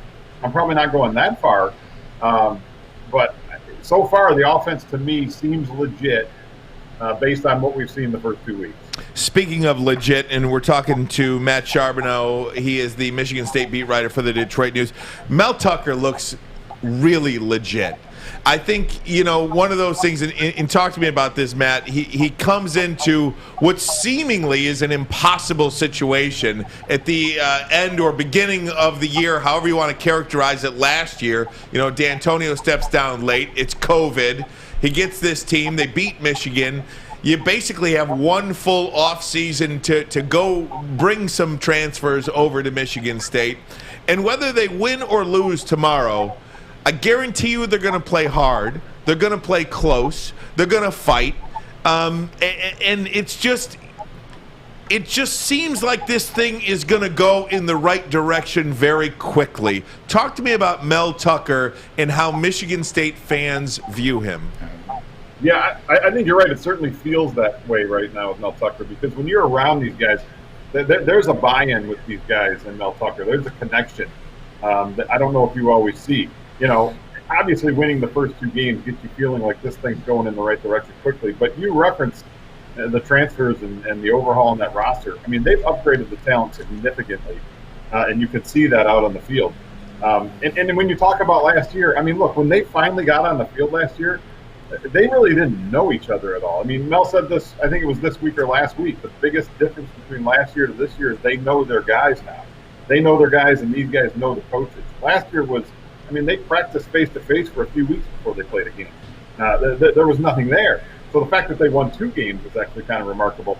And we won't mention that who's one of those games was against. But anyway. Wait a minute.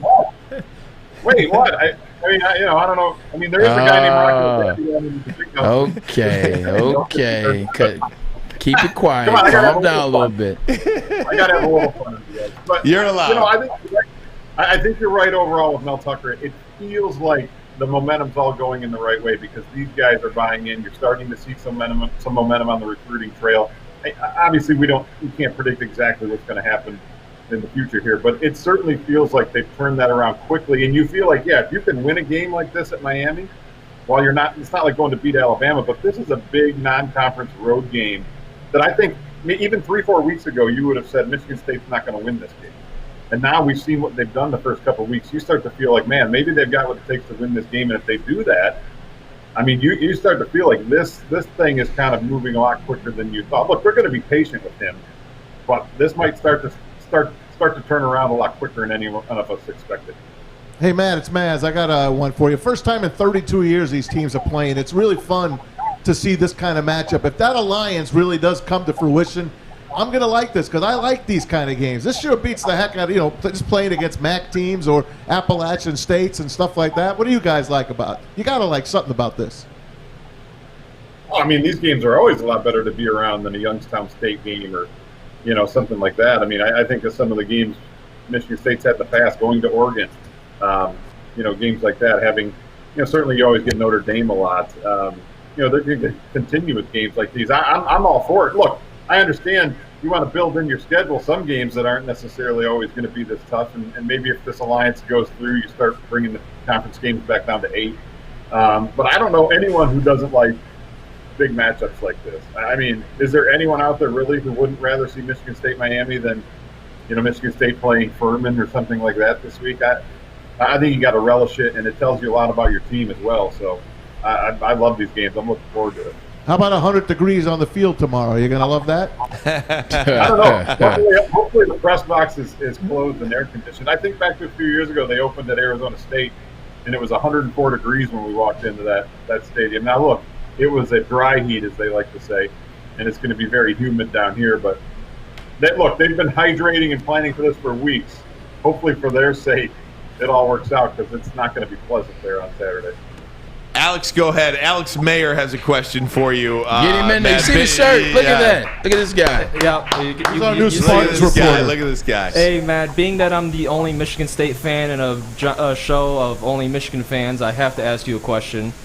There's been a lot of hype surrounding Kenneth Walker III, the transfer running back, but watching the Youngstown State game on Saturday, Jordan Simmons was the guy who really impressed me. Racked up 120 rushing yards on a lot of carries, didn't get in the end zone, but whenever he got the football, he just looked like an angry runner. He really looked like he was out there on a mission. Can you talk about what you've seen out of Jordan Simmons, or am I really getting too high on him since we played an FCS opponent? And have you heard anything through the grapevine on Elijah Collins' status? Yeah, that's probably the downside. It doesn't look, right now for Elijah Collins, doesn't look great, certainly short term. They don't give us a lot of details, but it doesn't sound like he's going to be available to play. I wouldn't count on him at all, which is bad news for him. I mean, you saw in that whole drive he played, he carried the ball 3-4 times and then scored on a 20-yard touchdown pass and hurts his ankle, foot, whatever exactly it is. So I wouldn't don't count on seeing Elijah here, certainly this week. Beyond that, I'm not real sure. Jordan Simmons, look, I think Jordan Simmons is a good complement to Kenneth Walker because we see the way Kenneth Walker plays with great vision, speed, power. He's got everything you need. Jordan Simmons is more of a one-cut guy and go, right? You're not going to see him dancing around, moving around. So you need the offensive line to play well, too. But he's a guy that's just going to get it. He's going to go. He's going to run hard. I think he's kind of that perfect complement. So, last week, whatever, it was one of those things. You realized early on you didn't need Kenneth Walker to win this game. And I think that shows what they think about Kenneth Walker and his value to this team. There's no point in continuing to play him. But, getting Simmons – plenty of work. We're still going to see a guy named Harold Joyner as a transfer from Auburn. We'll see, especially with Collins out now. So they certainly have depth there, but I think Jordan Simmons is a good complement to Walker. Maybe not going to put up the huge yards that he's going to, but he's a good guy who's going to make one cut and run hard. Alex, I actually can answer your question for Matt. He ran angry because he goes to Michigan State. So, yeah, there you have it. I had to get you back. Are you saying that the Michigan don't run angry? I had to get you back. Hey, Matt, we really appreciate it, my friend. We'd love to do this again sometime throughout the season. Great stuff. Go back by the pool. Enjoy it. Enjoy yourself. Enjoy it. Have fun. West Lafayette ain't going to be as pretty. Put money on that Michigan State blowout. I'm telling you. I got Michigan State at least by 12. Remember See you, that, Matt. folks. Thank you. See you. All right, Matt Charbonneau, Michigan State beat writer for the Detroit News. You can follow him on Twitter at Matt Charbonneau. And we're going to talk to Corey Woods, talking Lions coming up. But yeah, Braylon, this is a Michigan State team. Win or lose, I feel like I can pretty much guarantee you that they're going to play hard.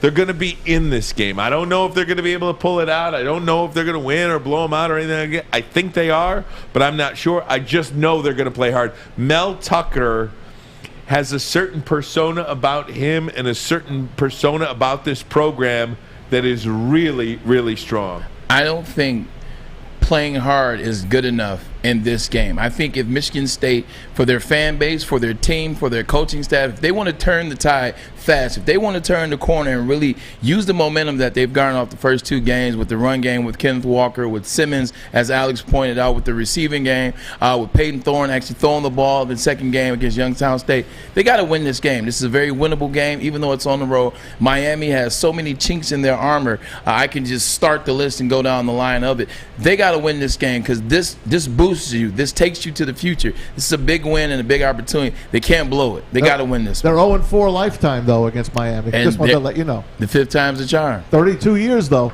Fifth time's the charm. Manny Diaz, an absolute disaster, by the way. Worth You got to take a break 10 minutes from now. We'll talk to Corey Woods, talking Lions, Packers. Got all that coming up next. This is Ermani and Edwards. The Bottom Line on Woodward Sports. Okay, you thirsty little spin goblin.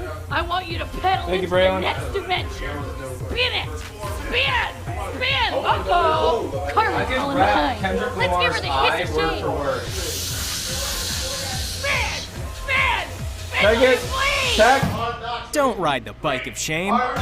Come to Planet Okay. Fitness and find your own Northwestern lane Tech. with tons of equipment, free fitness training, and no hissing. Join today for just Running out of $10 the a break? month. Okay. Hey guys, you want to start a new career in an industry that is always essential, the heating and cooling industry? If you want to learn more, you can do so today by visiting northwesterntech.edu. You humiliated me, so I want restitution. Child, please. Let's go to eat a damn snack.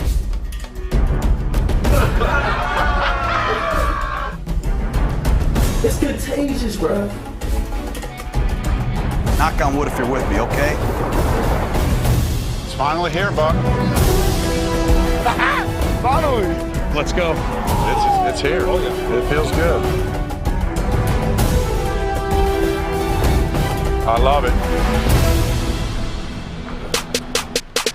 Win. Fell on my seat. Loss for them. Kansas City. Bye. Every time I hear John Gruden, Frank Caliendo, man. I think of Frank Caliendo. Win, going through the schedule. Bye. Win. Men, knock if you hear me. What does he say? What was knock that? if you agree. Knock if you agree. Yeah. Men, knock if you agree. Hey, how you doing, man? So great. You're doing good, man. But there you have it. Hard Knocks in season with the Indianapolis Colts. And I was always curious about this announcement for Hard Knocks because there are rules that the NFL has to follow or that HBO has to follow. Like the reason why the Detroit Lions were not the pick this year is because you can't be embedded with a first-year head coach. Yeah. I think that would provide more of a show. And you can't be with a team that was in the playoffs the year before. I mean, there's certain rules. Well, the Colts were. The Colts were not in the playoffs the year before. Well, this year. This year. But this in season, I don't know. So this is new, November 17th. That's what I'm trying to tell you. I'm sorry. That's what I'm trying to tell you. I didn't know you were trying to tell me this that. is new. So there was something. I was like, how are they going to tell us who they're going to be with next training camp? I didn't realize this was an in-season kind of thing. So this is new. This will be cool. We always want to know what it's like, right? Hey, they just finished Hard Knocks with Dallas, which was really bad. Terrible. And now this one, I'm hoping that this one will revive it in its 20th year. And it'll be fun to watch. I love NFL films. I don't know who I care to see on the Colts, though. There's no personality on the Colts that I really care to see. I think Frank Reich seems like a pretty mundane coach. And I had that listed. I said Frank Reich seems like a pretty mundane coach. Like he won't give you anything extra, anything special. Carson Wentz, I think he has a good storyline with coming from Philly, first year Super Bowl, and the journey that he's gotten to get to the coach. Kwity Paye, who's a Michigan guy. I'd be eager to see Kwity Paye on there. Xavier Woods, the leader of that defense. Jim Irsay, I think, is a personality. Jim Irsay is a personality. Jim Irsay probably be the number one personality that I would want to see. You know what's an interesting thing that I was looking at? How many times have teams had success after a Hard Knocks? Cincinnati didn't have success. The Cowboys have never had success. Chargers didn't have success. Jets. You said the Jets. They're off. I was on the Jets show. We had success. Other than that, teams typically, it's kind of like the Madden curse. It seems like if you're on there, didn't the Ravens were on one year, I think. Raiders, the Chiefs. The Raiders. Yeah. So I don't remember the Chiefs being on Hard Knocks. Maybe I remember not the Chiefs. Raiders. Maybe the Ravens were on. There's one team I'm missing. I think because Bernard Pollard. I remember him, the safety from Purdue. The Ravens was the best one. My wife's favorite one was the Ravens. Yeah, the Ravens. It was an old school one, yeah. Like 2000. That was back in the day. It's like 2000. They really got into the families. They got into the rookies' That's the best families. part. Yeah, and the Browns, they got into the families and stuff like that. And they had I like that. a terrible year, yeah. But it was fun to watch. I thought Houston was a pretty good one too. The Texans with J.J. Watt and DeAndre Hopkins. Oh yeah, that was a really good one too. That was a really good one. And then they dropped the bomb in the playoffs. Yeah, I mean these are just really the Madden curse, man. It is, guys. We're gonna have Corey next. We'll do Corey Woods next. Lions, Packers, Monday Night Football. Corey is out there at practice all week. We'll get some analysis from him. Get all the latest news and notes you need to know from Lions camp. This is Armani and Edwards. The Bottom Line on Woodward Sports. I'm looking to bring on another HVAC tech right now. We're recruiting 5 to 10 techs a month. We're looking to grow and expand. Every new tech we hire is from Northwestern Tech. The hands-on training is fantastic. They're always my first call. We love hiring Northwestern Tech grads. They come out trained and ready to work. Our program is only 10.5 months, and our next classes are starting soon. So why wait? I'm looking to hire a graduate of Northwestern Tech. Northwestern Tech. Northwestern Tech. Northwestern Tech. We got a real treat for you tonight, gang. It is the Woodward Sports Friday Night Clash. It is a Macomb County battle. Chippewa Valley 3-0 going to Macomb, Dakota over there. I-94 and 21 Mile Road. My goodness, what a battle. Going to be about 8,000. They usually get close to 5,000 to 8,000 fans there for that game, between 5 and 8. It is it's like Texas football, man. Incredible scene. If you've never been to a Chippewa Valley Macomb, Dakota game, we will have that for you on Facebook, on YouTube, on Twitter tonight at 9 o'clock. We're going to highlight our great high schools and student sections. There's going to be a halftime kick to win 10 grand. You must follow Woodward Sports on Twitter at Woodward Sports. And again, Chippewa Valley. What? 10 grand? 10 grand halftime kick. I'm on the way. Just follow Woodward Sports, baby. Kick. Chippewa Valley at Macomb, Dakota. The Friday Night Clash here on Woodward Sports. All right, now is the time we bring in our guy, Corey Woods, Lions beat writer, kombucha. How do you say kombucha? You had me at 10 grand. Oh, man. I'm still thinking about that 10 grand. You drink that kombucha. Baby. It's kombucha. Every day. It's a nice antioxidant drink. It has apple cider vinegar in it. It has very fresh it's veggies. I mean, not veggies, but fruit. Now pressed and processed. It's a great juice, man. Corey, how you doing, man? I'm doing pretty good. Just getting ready for Monday. You excited to have a Sunday off? Kind of. Well, you know, I still gotta watch everything. You know, see what's going on, see who they may possibly look at, who they should probably look at. You know, if somebody gets cut or whatever. I mean, I can look at everything. Corey, story is, from how I see it, and correct me if I'm wrong. Story out at Allen Park this week. A lot of it was about this Penei Sewell, Taylor Decker situation. How do you characterize it? Where do you see from where you sit, and what was the talk out there at Allen Park this week? Basically, from what I got at it immediately after the game, you know, Dan Campbell and Jared Goff, they gave Penei Sewell his flowers. They said he played pretty good at left tackle. He didn't want to get into too much talk about it. I obviously saw that was right after the game. Then Monday came, and when Monday came, Dan started kind of like, he was still like, hey, it's too early to talk about it. You know, we'll worry about it when it comes. That's a good problem to have. Then Tuesday and Wednesday came in. It's kind of like he kind of softened a little bit on it, like now we'll cross that bridge when it's time to come. I think what's going on right now is, even though it's only just one game, and I think first of all, I think it's too early to just jump on one game. He had a good game, and it is what it is. But right now, everybody is thinking like, hey, if he keeps this up, do you go ahead and keep him at left tackle and move Taylor Decker to right? And here we go. Right now they're non-committal about it, but Hank Fraley came out and pretty much shut all that down. Just said, hey, right now Taylor Decker's the left tackle, Penei Sewell's the right tackle, but right now Taylor Decker's out, so Penei Sewell's the left tackle, and Matt Nelson's the right tackle. That is not what Hank Fraley did. Come on, look, we about to talk shop right now. What Hank did is he actually messed up for himself, because what happens is when you have the Baldingers of the world, when you have the Mark Slairs of the world, when they're breaking down film and they see this guy Penei Sewell, who didn't look good at right tackle, move to left tackle, you saw the same thing I saw, played extremely well against Nick Bosa and the other people that he went against for the 49ers D front. Let's talk shop right now. They know they have a problem because they're not going to move. They got a problem. It's a big problem. The whole world saw it. Regular fans from the Detroit Lions fan base, they saw it, that have a base knowledge of football, and the experts saw it too. They know that Penei Sewell ain't moving it, and they're just trying to find a way. You tell me what you think. Am I far off base? You're not far off base. I think right now, like they were saying, I read through language, and they said, well, we have a good problem to have. We'll worry about that when they cross it. That means like, oh shit, we got a problem. Because if they didn't have a problem, it would just be like, hey, just right now he's filling in until Taylor Decker comes back. That's it. But they're not saying that. They're not committal. So they don't know what they don't know what's going to go on. So they're going to be evaluating it. But if he lights it up and keeps on playing away, you can't move him. It's going to have to be. You're going to have to move Taylor Decker to right tackle, whether anybody agrees with it or not. It's problem is the whole world saw it. Yeah. And as you're watching on these players right here, which we've shown, the whole world saw it, Ryan. And now it's an issue.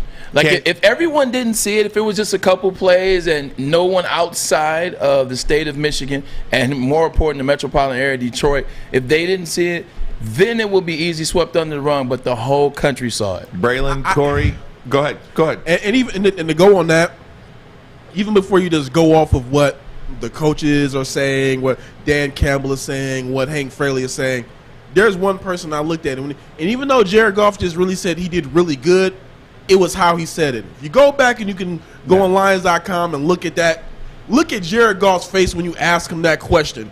It was just like, very good. Mm-hmm. Oh, you really can read language. I see you right there. He lit up. Look, they'll forget more about football than I'll ever know in Allen Park. But I got two eyes.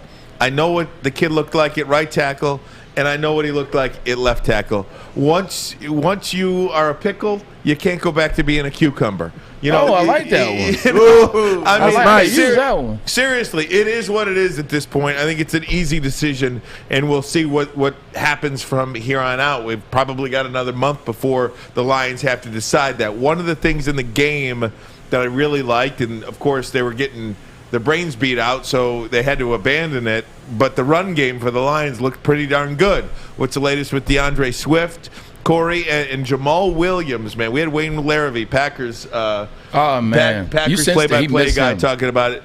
Jamal Williams, what he gives this team in the locker room, more importantly, though, what he gives this team on the field is a solid running back. I mean, if Swift and Williams played very well in that first week. They definitely did play well, and a lot of people were like, why did Swift get this? Why did Swift didn't get the start? Well, Swift barely practiced during training camp and didn't really have a preseason. He was hurt, and he was still recovering from that groin injury. So you don't want to throw this guy out there in the first game and start him. So it just made the most sense to start Jamal Williams. He had out of the running backs, I believe he had the best camp. I believe Jamar Jefferson had a good camp too. I'm curious. I can't wait to see him get out there because there were some things that I seen where he could be an asset, catching passes out the backfield and whatnot. So I want to see him come out there and make some plays. But Jamal Williams, from just the coaching staff, from Dan Campbell to Deuce Staley, Anthony Lynn, they love this guy. Yeah. Not just his energy that he brings on the sideline, but as a guy in the locker room. You may see him in the interviews. He may say something funny here and there, but when he's out there on the field, it's all business. When he's talking about the game, it's all business. And, he's even just talking about yesterday when he was asked a question about his departure from the Green Bay Packers. Yeah. He joked about it, but he just said, hey, look, they didn't want me. I'm in a place that wants me now, and now that I'm in a place that wants me, it's my time to go ahead and take that opportunity and make the most of it and make it happen. And that's what I'm planning to do here in Detroit. He has confidence in that running back committee with him and Swift, and I guess I said before the season, I believe it's going to be a run-heavy offense, and as long as those guys are healthy, I'm not going to say the Lions are going to be going super far. I still have them as a 5-12 team, right? But they will be respectable. Correct me if I'm wrong. Jared Goff threw for over 300 yards in the second half, correct? I believe so, yes. All right. What's the pulse in Allen Park? What's the pulse in terms of getting out to a faster start? Because Jared Goff and the Lions receiving core, they're not the type of offense that can do what they did to every team moving forward. Like, they can't start like that and expect Jared Goff to try to find weapons to throw the ball to. So with that being said, what if they talked about working on in that first quarter, in that second quarter, so that they can help the defense as well as help themselves not be so far in the hole? Excuse me. Anthony Lynn talked about that today, actually, and he said that, about should Jared Goff be a little bit more aggressive. And he said right now he still thinks it's a little bit too early to talk about that because he's still getting acclimated with the weapons around him. Yeah. So that Anthony, he didn't really say too much. I can't quote everything verbatim he said, but it was just mainly just like about right now it's a little bit too early to talk about him being a little bit more aggressive. He feels that Jared Goff took what the defense gave him, and he said that's the most which you can ask out of your quarterback. He believes as everything goes on, and Jared Goff gets more comfortable, they'll be able to see where, okay, he needs to dial up a little bit more. Yeah, because I don't think it's and Ryan, I hear you coming in. I don't think it's a Jared Goff deal. Like, it's not like Jared Goff was put in positions to throw the ball in the first half and just didn't. He wasn't put in position to. They chose to go with the running game that was working, and then the 49ers held on to the ball, and then they didn't have chances. But I think it's an A-Lynn type deal. Like, he has to call the plays so that Jared Goff can make the plays and throw the ball. I think this is an interesting game against the Packers, Corey, because one of the things that Braylon and I kind of agree on is that I don't take this Green Bay Packers team for granted that they're going to be some great team this year. I do think there's players on this team that is like, Aaron Rodgers, where are you all off season? He's 38 years old. He comes in. He's not friends with any of the guys. A lot of former teammates don't say, oh, rah-rah, Aaron Rodgers, he's our guy. They didn't score one touchdown against New Orleans Saints. They got blown out. I don't think this is going to be a 50-0 game. I expect the Lions to be competitive in this game and, hell, maybe even win this game. Where are you on this? If you think I'm crazy, feel free. I don't think you're crazy. I'll say this. That is still, as everybody calls them, that's still discount double check over there. I mean, sometimes quarterbacks have bad games and that are inexplicable, but at the end of the day, that's still Aaron bleeping Rodgers over there. And until I see an Aaron Rodgers-led team continuously get beat down like that, I'm not going to bet against him on anything. I believe, now, to your point, they do look like it's some turmoil from the outside looking in. They can't get to the quarterback. Look like they got secondary is getting roasted. Yeah, they got some things going on over there. Here you go. We'll see what happens, but they look bad. Here you go. You ready? Lions, I give the Lions a Dumb and Dumber chance. Here you go. You ready, Corey? I'm going to do this because you're here. All right. You're going to be in Green Bay when we talk on Monday. What you got going on? The Lions on Monday Night Football going to run all over the Green Bay Packers. I'm calling for a Lions win at Lambeau on Monday Night Football. They are going to rush for over 160 yards. Well, there is a guy. So here's a number I'm about to Williams give you. Does have a chip on his shoulder going into that game. He's one for Jamal. He wants to go back and show them what they missed out on. Here's a number that I'm gonna give you. This is a number to a good therapist because because whatever you're smoking, it's too potent. You need to bring it down a little bit. Like I definitely agree. Hello, I have a problem. Yeah, he has a problem. He can't see straight. Now, the Green Bay Packers, they were all out of sorts, offense and defense. The offensive line couldn't protect for Aaron Rodgers. The defensive line couldn't get any pressure on Jameis Winston. Lord, please don't start talking about Jameis. Please don't eat the W. Corey, what's that? Once a show. It's our fault. We always set him up. So Eat up on that W. I think there are sometimes you can watch a game at the beginning of the season, and it can be a blowout. You can see a team that just doesn't look good, but you can tell that they'll get it together and they'll figure it out. And there was some plays that got away from them and they just gave up in the end. You can tell games like that. This wasn't that. This was not that. This was a team that just does not look good. They look completely out of sorts, and it doesn't look like they're close to fixing it. Hey, you got any final thoughts there, Corey? They got, like I said, they got a dumber chance. I believe the Lions can go out there and win. From what I want to see them do this week is I definitely want to see them give. I know they got to run Jamal and DeAndre, but I really want to see them run Jamal a little bit more, and then also I want to see if Jamar is healthy enough to go out there, give him some touches too. Swift did look good, but I want them to ramp up Swift slowly and not just try to throw him out there. I mean, hey, if he's good, let him run. You know, I mean, I'm not a coach. I don't try to get into those things. I'm just thinking about with them having so many guys going down and having, go through the waiver wire and see who's out there in free agency. I don't want them to be in some type of Ravens situation where they losing 4 running backs before you get a game in. You said the Ravens real quick, Corey. We did this yesterday. Of all the teams that made the playoffs last year that lost, it's a hot take by Ryan Hermione. All the teams that made the playoffs last week, there were 8 teams that made the playoffs last week that lost their week 1 game. I think the Ravens are one of those teams that will not make the playoffs this year. I think the Ravens are going to start the year 0-2. They're going to lose to the Chiefs. They're going to start 0-2. And I don't think they're getting in. I think they got a lot of competition in that AFC, and especially in that division. Pittsburgh's better. Cincinnati's better. Cleveland's better. I mean, all 4 of those teams. Cincinnati is better than Baltimore? No, I'm just saying better than they were a year ago. Okay, I got you. Cincinnati's better than they were a year ago. Pittsburgh is better than they were 11-0 a year ago. They can definitely. I think they can easily miss it. Yeah. I mean, it's not to say they're going to be like some type of 5-6 win team, but they could definitely be like a 7-8 win team and miss it easily. And no doubt. Corey, we appreciate it. Safe travels to Green Bay, my friend. Thank you. I will be checking in from Lambeau. Is this your first time ever going? First time ever. So the one thing I used to love about the drive-in to Lambeau is you stayed downtown in this like small downtown. It's kind of like being like downtown Farmington Hills or something like that. They have a general store. Mm-hmm. It's a traditional old school downtown. And you drive through you drive through the area, you see the houses, very residential, and it's very, it looks like Michigan, looks like going to the cider mill. If you're going up north and you're going to the apple orchard in October, and you don't see anything, and then out of nowhere just appears this mecca that is Lambeau Field. It's one of the better, entrances into a stadium that I love. Hey, just before you guys leave, what did that trainer tell you, Jameis? How did the defense in the running game give overall shape to the way this played out, Jameis? Well, I just think we were prepared. One thing my trainer, he told me, he said, what did he say? He just told us to be prepared. That's right. Just be prepared, and that's what the line. Can I plug one thing for you guys? Yeah, always. I want to get this to you real quick. Got an interview coming up on WoodwardSports.com. Interview Lions legend Benny Blades. Oh, yes. Nice. That is a long, lengthy interview. Right now I'm debating if I should split it up into 2 articles or not, because I just did pretty much Q&A format. But yes, split it up.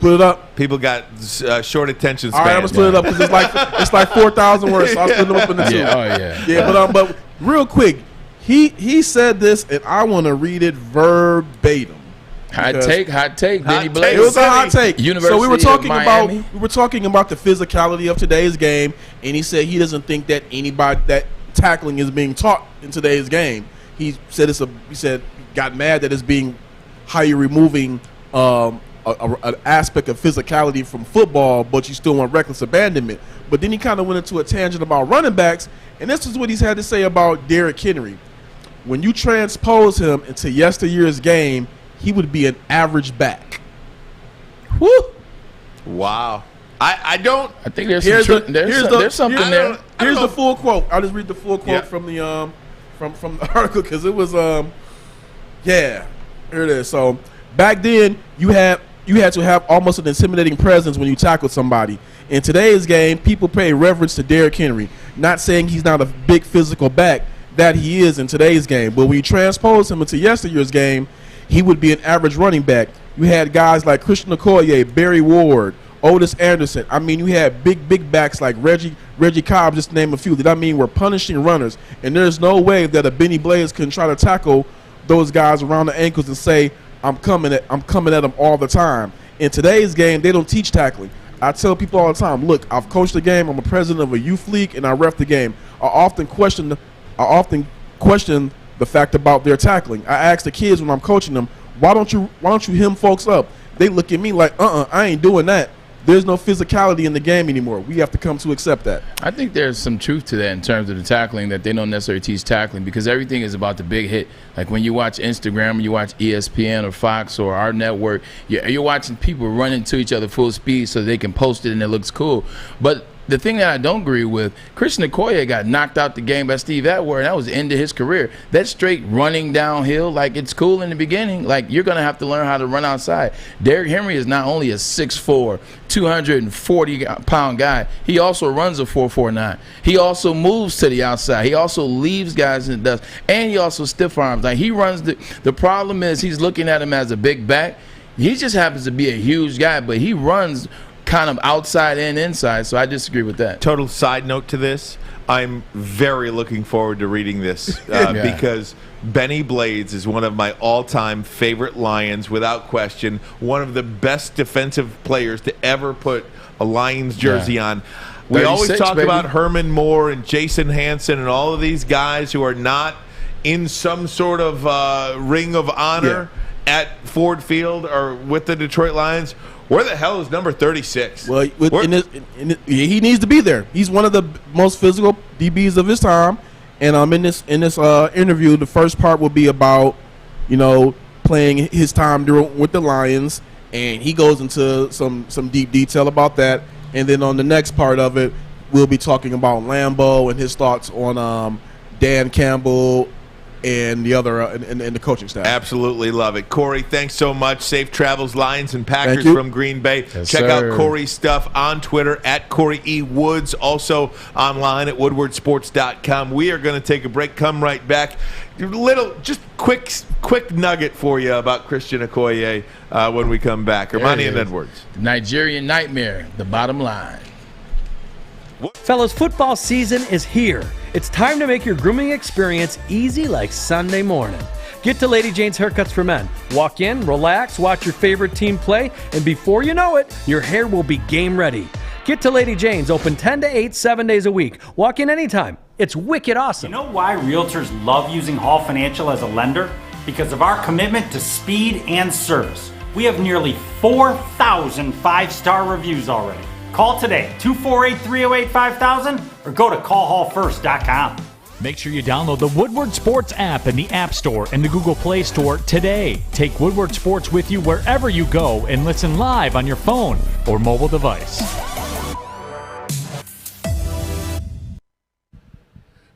Hey, gang, want to get an advantage over your sports book? Of course you do. You want to download BetQL right now, the only app you'll need to make smart bets. Their best bet computer model scans over 350,000 unique bets per year to give you the best bet recommendation, also telling you why you should bet it. BetQL's best bet algorithm went 13-2 on 5-star bets for week 1 in the NFL between Thursday and last Sunday. Plus, the platform's got all the data and analytics you're going to need. Head to the App Store or Google Play Store right now.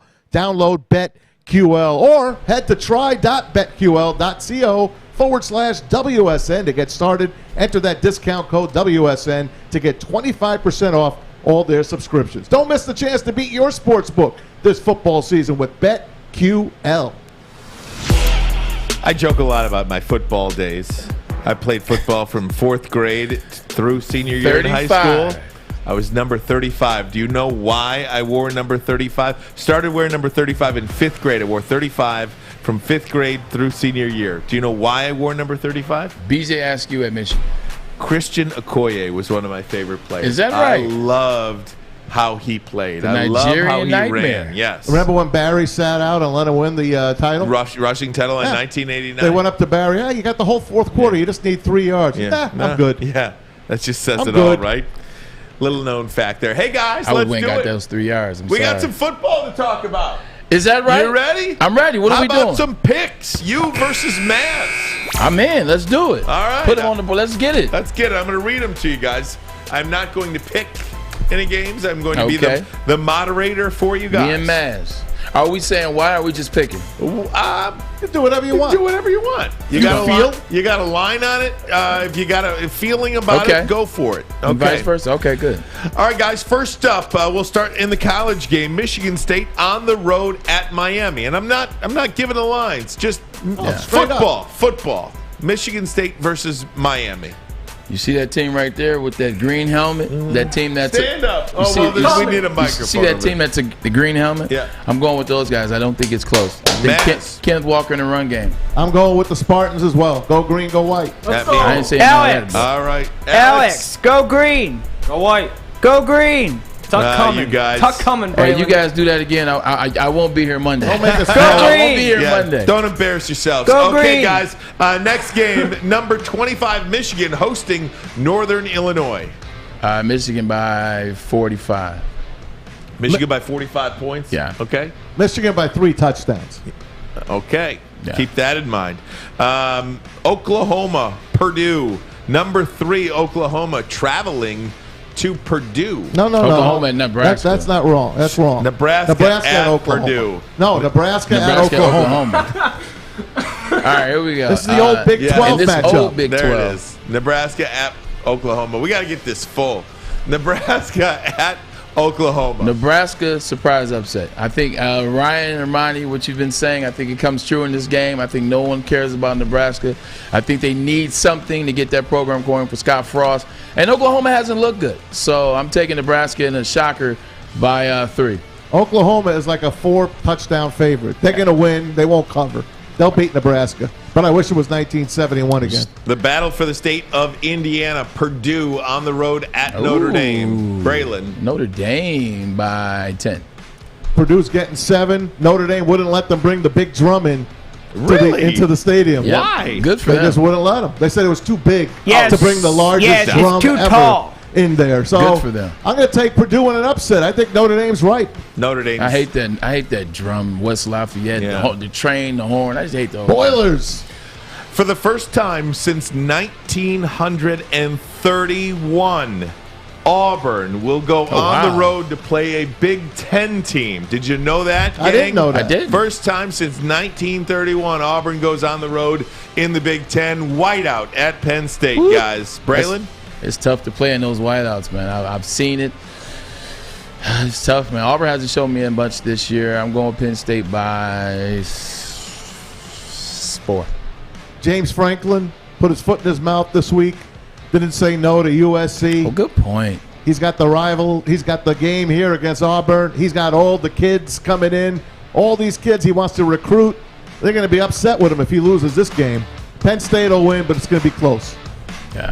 In the whiteout. All right, gents. Look for Bo Nix to have a big game for Auburn, though. Let's go to the NFL, shall we? Let's do it. Games on Sunday. Here they are. All right, guys. Bengals at Bears. There we go. We talk about them. Cincinnati at Chicago. You know how I feel about Joe Burrow. I'm taking Joe Burrow over Andy Dalton. I think that, Bengals. I think the Bengals are mad at what Andy Dalton did up there and how he always let them down in the playoffs. And I think they're coming with some spunk. They're happy he's starting. Look for that D front to get all after Andy Dalton and maybe even see Justin Fields in the second half. Andy Dalton's going to get even with the Bengals. Ooh. Chicago will win this game at home at Soldier Field. A game you can see right here on Fox 2 in Detroit. The LA Rams at the Indianapolis Colts. That's the 1 o'clock game. Matthew Stafford going to the Colts. That's a good game there. Battle of the quarterbacks in new spots. Wentz, Stafford. I'm taking Stafford. Taking Stafford over the Colts by 10. Colts didn't look good last week against the Seahawks. Second game now against the NFC West. They'll go 0-2. Rams will beat them. Yep. All right, it's the game of the week, Sunday Night Football, Chiefs and Ravens. Lamar Jackson 0-3 all-time against Patrick Mahomes and the Kansas City Chiefs. Who you got, Braylon? I got the Chiefs going undefeated, so I have to stick with them. But look for Lamar Jackson to have a big game. He had a big game last week stat-wise, but he turned the ball over, which is something you can't do in prime time, and you can't do in the NFL, period. So look for him to protect the ball and have a big game, but Kansas City will win. Mass? I like the Ravens to bounce back here. I know they're decimated. I know you got them out of the playoffs, Rye. Yep. I'm taking the Ravens at home. Lamar Jackson and company going to get it done. Obviously close. By the way, the CBS 4 o'clock game this week is next on your screen. This game will be, you get 2 games locally here in Detroit. You get the 1 o'clock game on Fox, Rams, Colts, 4 o'clock game on CBS, Cowboys and Chargers. Braylon, who you got? Cowboys are depleted with injuries. COVID-19 has kind of left them the cupboard bare on defense, at least in the offensive line. But I still like Dak Prescott. I still like they got to get Zeke going. Dak Prescott played probably his best game ever as an NFL quarterback in terms of a complete game and not turning the ball over. They still have their weapons at wideout. I think they beat Chargers and Justin Herbert in a shootout. Not on the board this week. I just want to make one clarification. You get 2 CBS games this week. 1 o'clock game, Raiders, Steelers. I got the Cowboys in this one against the Chargers. I like them. What they did against Tampa Bay, they get a long break. They'll be ready for the Chargers and Justin Herbert. All right, guys, quickly, final game. Bills, Raiders over Steelers, by the way. Bills and Dolphins, quickly. Bills. I like Miami to win this game. We also have Vikings-Cardinals. It's not on the board there. It's not on the board? No. I'll take the Cardinals. I'll take the Vikings. All right, 30-second break. Come right back. Video of the day next. Armani and Edwards. Bottom line, Woodward Sports. Welcome to the Call Sam Chopper Shop, where you can win a custom-built chopper while helping our veterans at the same time. Watch as the Bad Pig Custom team turns this bike into a one-of-a-kind classic chopper. And when it's finished, we'll be donating the bike to Volunteers of America Michigan to raffle off in support of our vets. A great cause to give back to those who've given so much. Watch for Call Sam Chopper Shop episodes on our social media channels and get your raffle ticket today at callsam.com/chopper shop. Hey, everybody, Guardian Alarm gets it. A good defense on and off the field helps you feel secure. Guardian Alarm's got a state-of-the-art technology that helps you feel safe, all with 24/7 local monitoring. Guardian Alarm also has convenient features that let you check on your home, control the lights, temperature, detect smoke or carbon monoxide. We'll even let you lock and unlock the doors. Call 800-STAY-OUT today. That's 800-STAY-OUT. Guardian Alarm has been trusted for over 90 years at keeping families safe. And we certainly support and appreciate Guardian Alarm here on Woodward Sports. And we encourage our listeners, our watchers, to patronize the people that sponsor us. That's how we keep going. So we keep the lights on here on Woodward Sports. So thank you so much. We certainly appreciate it. Guys, want to get to the videos of the day? Okay. Maz, let's have it. All right, this guy is a crazy man. You're going to fall in love with him. It's Georgia State's head football coach Sean Elliott. Check him out working out with his players before the game. Believe it or not, he's mellowed down a little bit here in his older days. Are you sure? Yes. Look at this. I mean, it looks like me and you before the game. Get after it. I know. Well, you got the better of me. Get after it. Dumb. Look at unnecessary roughness. That's what I'm talking I love that. That's how you get your team hyped up. No, that's how you get your guys hyped up. I mean, you know, he's in there. Win. It was win. Loss. Bye. Them. He knocked the helmet off. He might have to dial it back to the chest and the shoulder pads because you don't need a finger going up the helmet and poking the guy in the eye. Who's the coach that had the broken nose that did this? Remember Northwestern, that guy? was it? Yeah, maybe. Their strength and condition coach at Northwestern, I want to say. Oh, yeah. Yeah. So I don't mind it. I actually love it. You know, I love it. I love the intensity. I love that it gets the defense going. It was like 0 degrees out that day and they had a short sleeve shirt on. Exactly. Just make sure as you're Shut up, you're, Alex. you're shoving that finger doesn't slide up in there, slide under that face mask, and poke a guy in the eye, because that will suck. Best video you will see today, man. Uh-oh. Right here. Which one are you paying on? The boy at the baseball game gives this ball to a girl. Take a look. How sweet. How about this? This foul ball is in the stands. That young dude picked it up. Great reaction. There was a little girl that dove for it. I don't think he realized it. So she was upset. She had cotton candy, but she was upset. Right, and look at the mom. Look at the mom. Oh, no, Look at sweetie, the you mom. don't have to do that. Oh, no, Look at sweetie, the you don't mom. have to do that. Whoever raised this young man needs some credit, too. The Phillies game, nonetheless. Yeah, right. The two things I love about the video is, one, I love that the young man he's been raised the right way. So it didn't matter that there was a girl. Someone that was younger than him reached and dove for the ball, handed it to the young girl. The thing I liked is the young girl wasn't excited about getting a handout. She was stunned. stunned. You could tell she was mad that she didn't get there. She wanted to catch catch the it ball. herself. I love that. I love she was that like, kid. thank you, but I wanted it myself. I wanted to dive and catch it. Well, she's a Philly fan. I loved it. I loved it. That's fantastic stuff. All right, guys. Maz, any parting shots, Monty? Hey, I have dynamite dropping, Monty. Everybody have a great weekend. Happy 19th birthday to my firstborn, my little girl, There we go. Liliana. Yay! I love you. Stay here, baby. Lily, we I love love you. you. Oh, Lily, we love you. Is she coming home at all? Tomorrow, she wants to celebrate at MSU tonight with her friends. Oh, Better check her man. breath. Alex, where does she go to school? Oh, stop Go it, green. Fish. Stop. Go green. See, you know what happens is we've allowed Fish to talk on some segments, and we've brought him in and made him feel the part of it. Now he's talking too much. Now you're there talking too much. See how he's doing it now. Hush up. Look, I'm just excited. I got my equipment back. I'm able to go as He's still usual. talking. And I'm just excited. It's Fish, we Friday. love I'm in ya. a good mood. It's We can't Friday. see him, though. That's a good thing. I'm happy we can see him now. That's You got his right. camera back. Braylon, I love you. Go Blue Love you this too, buddy. weekend. Go- We'll see go what Bays, happens with man. the Wolverines tomorrow. Thanks for the burgers, man. Yeah, thank you, Braylon. Man. Hey, It man. does not suck Anytime to work for with Thank you, Braylon. Braylon. Anytime for you guys, man. Hey, share, Also Monday then? Thanks to Mike for walking. share the show with a friend, guys. Let them know we're out here. Let them know how to consume us. YouTube, Twitter, plenty of other avenues to watch us here. And Monday Night Football at O'Toole's Oh, we're gonna be with there. the Riff and us. Be that's there. fun. 6 to 8. Riff, rock and roll, Braylon, baby. great stuff. We'll see you next Same week. for Armani you. and Edwards. Bottom line, Woodward Sports. Good snap, good hold. Kick is good. Washington wins it.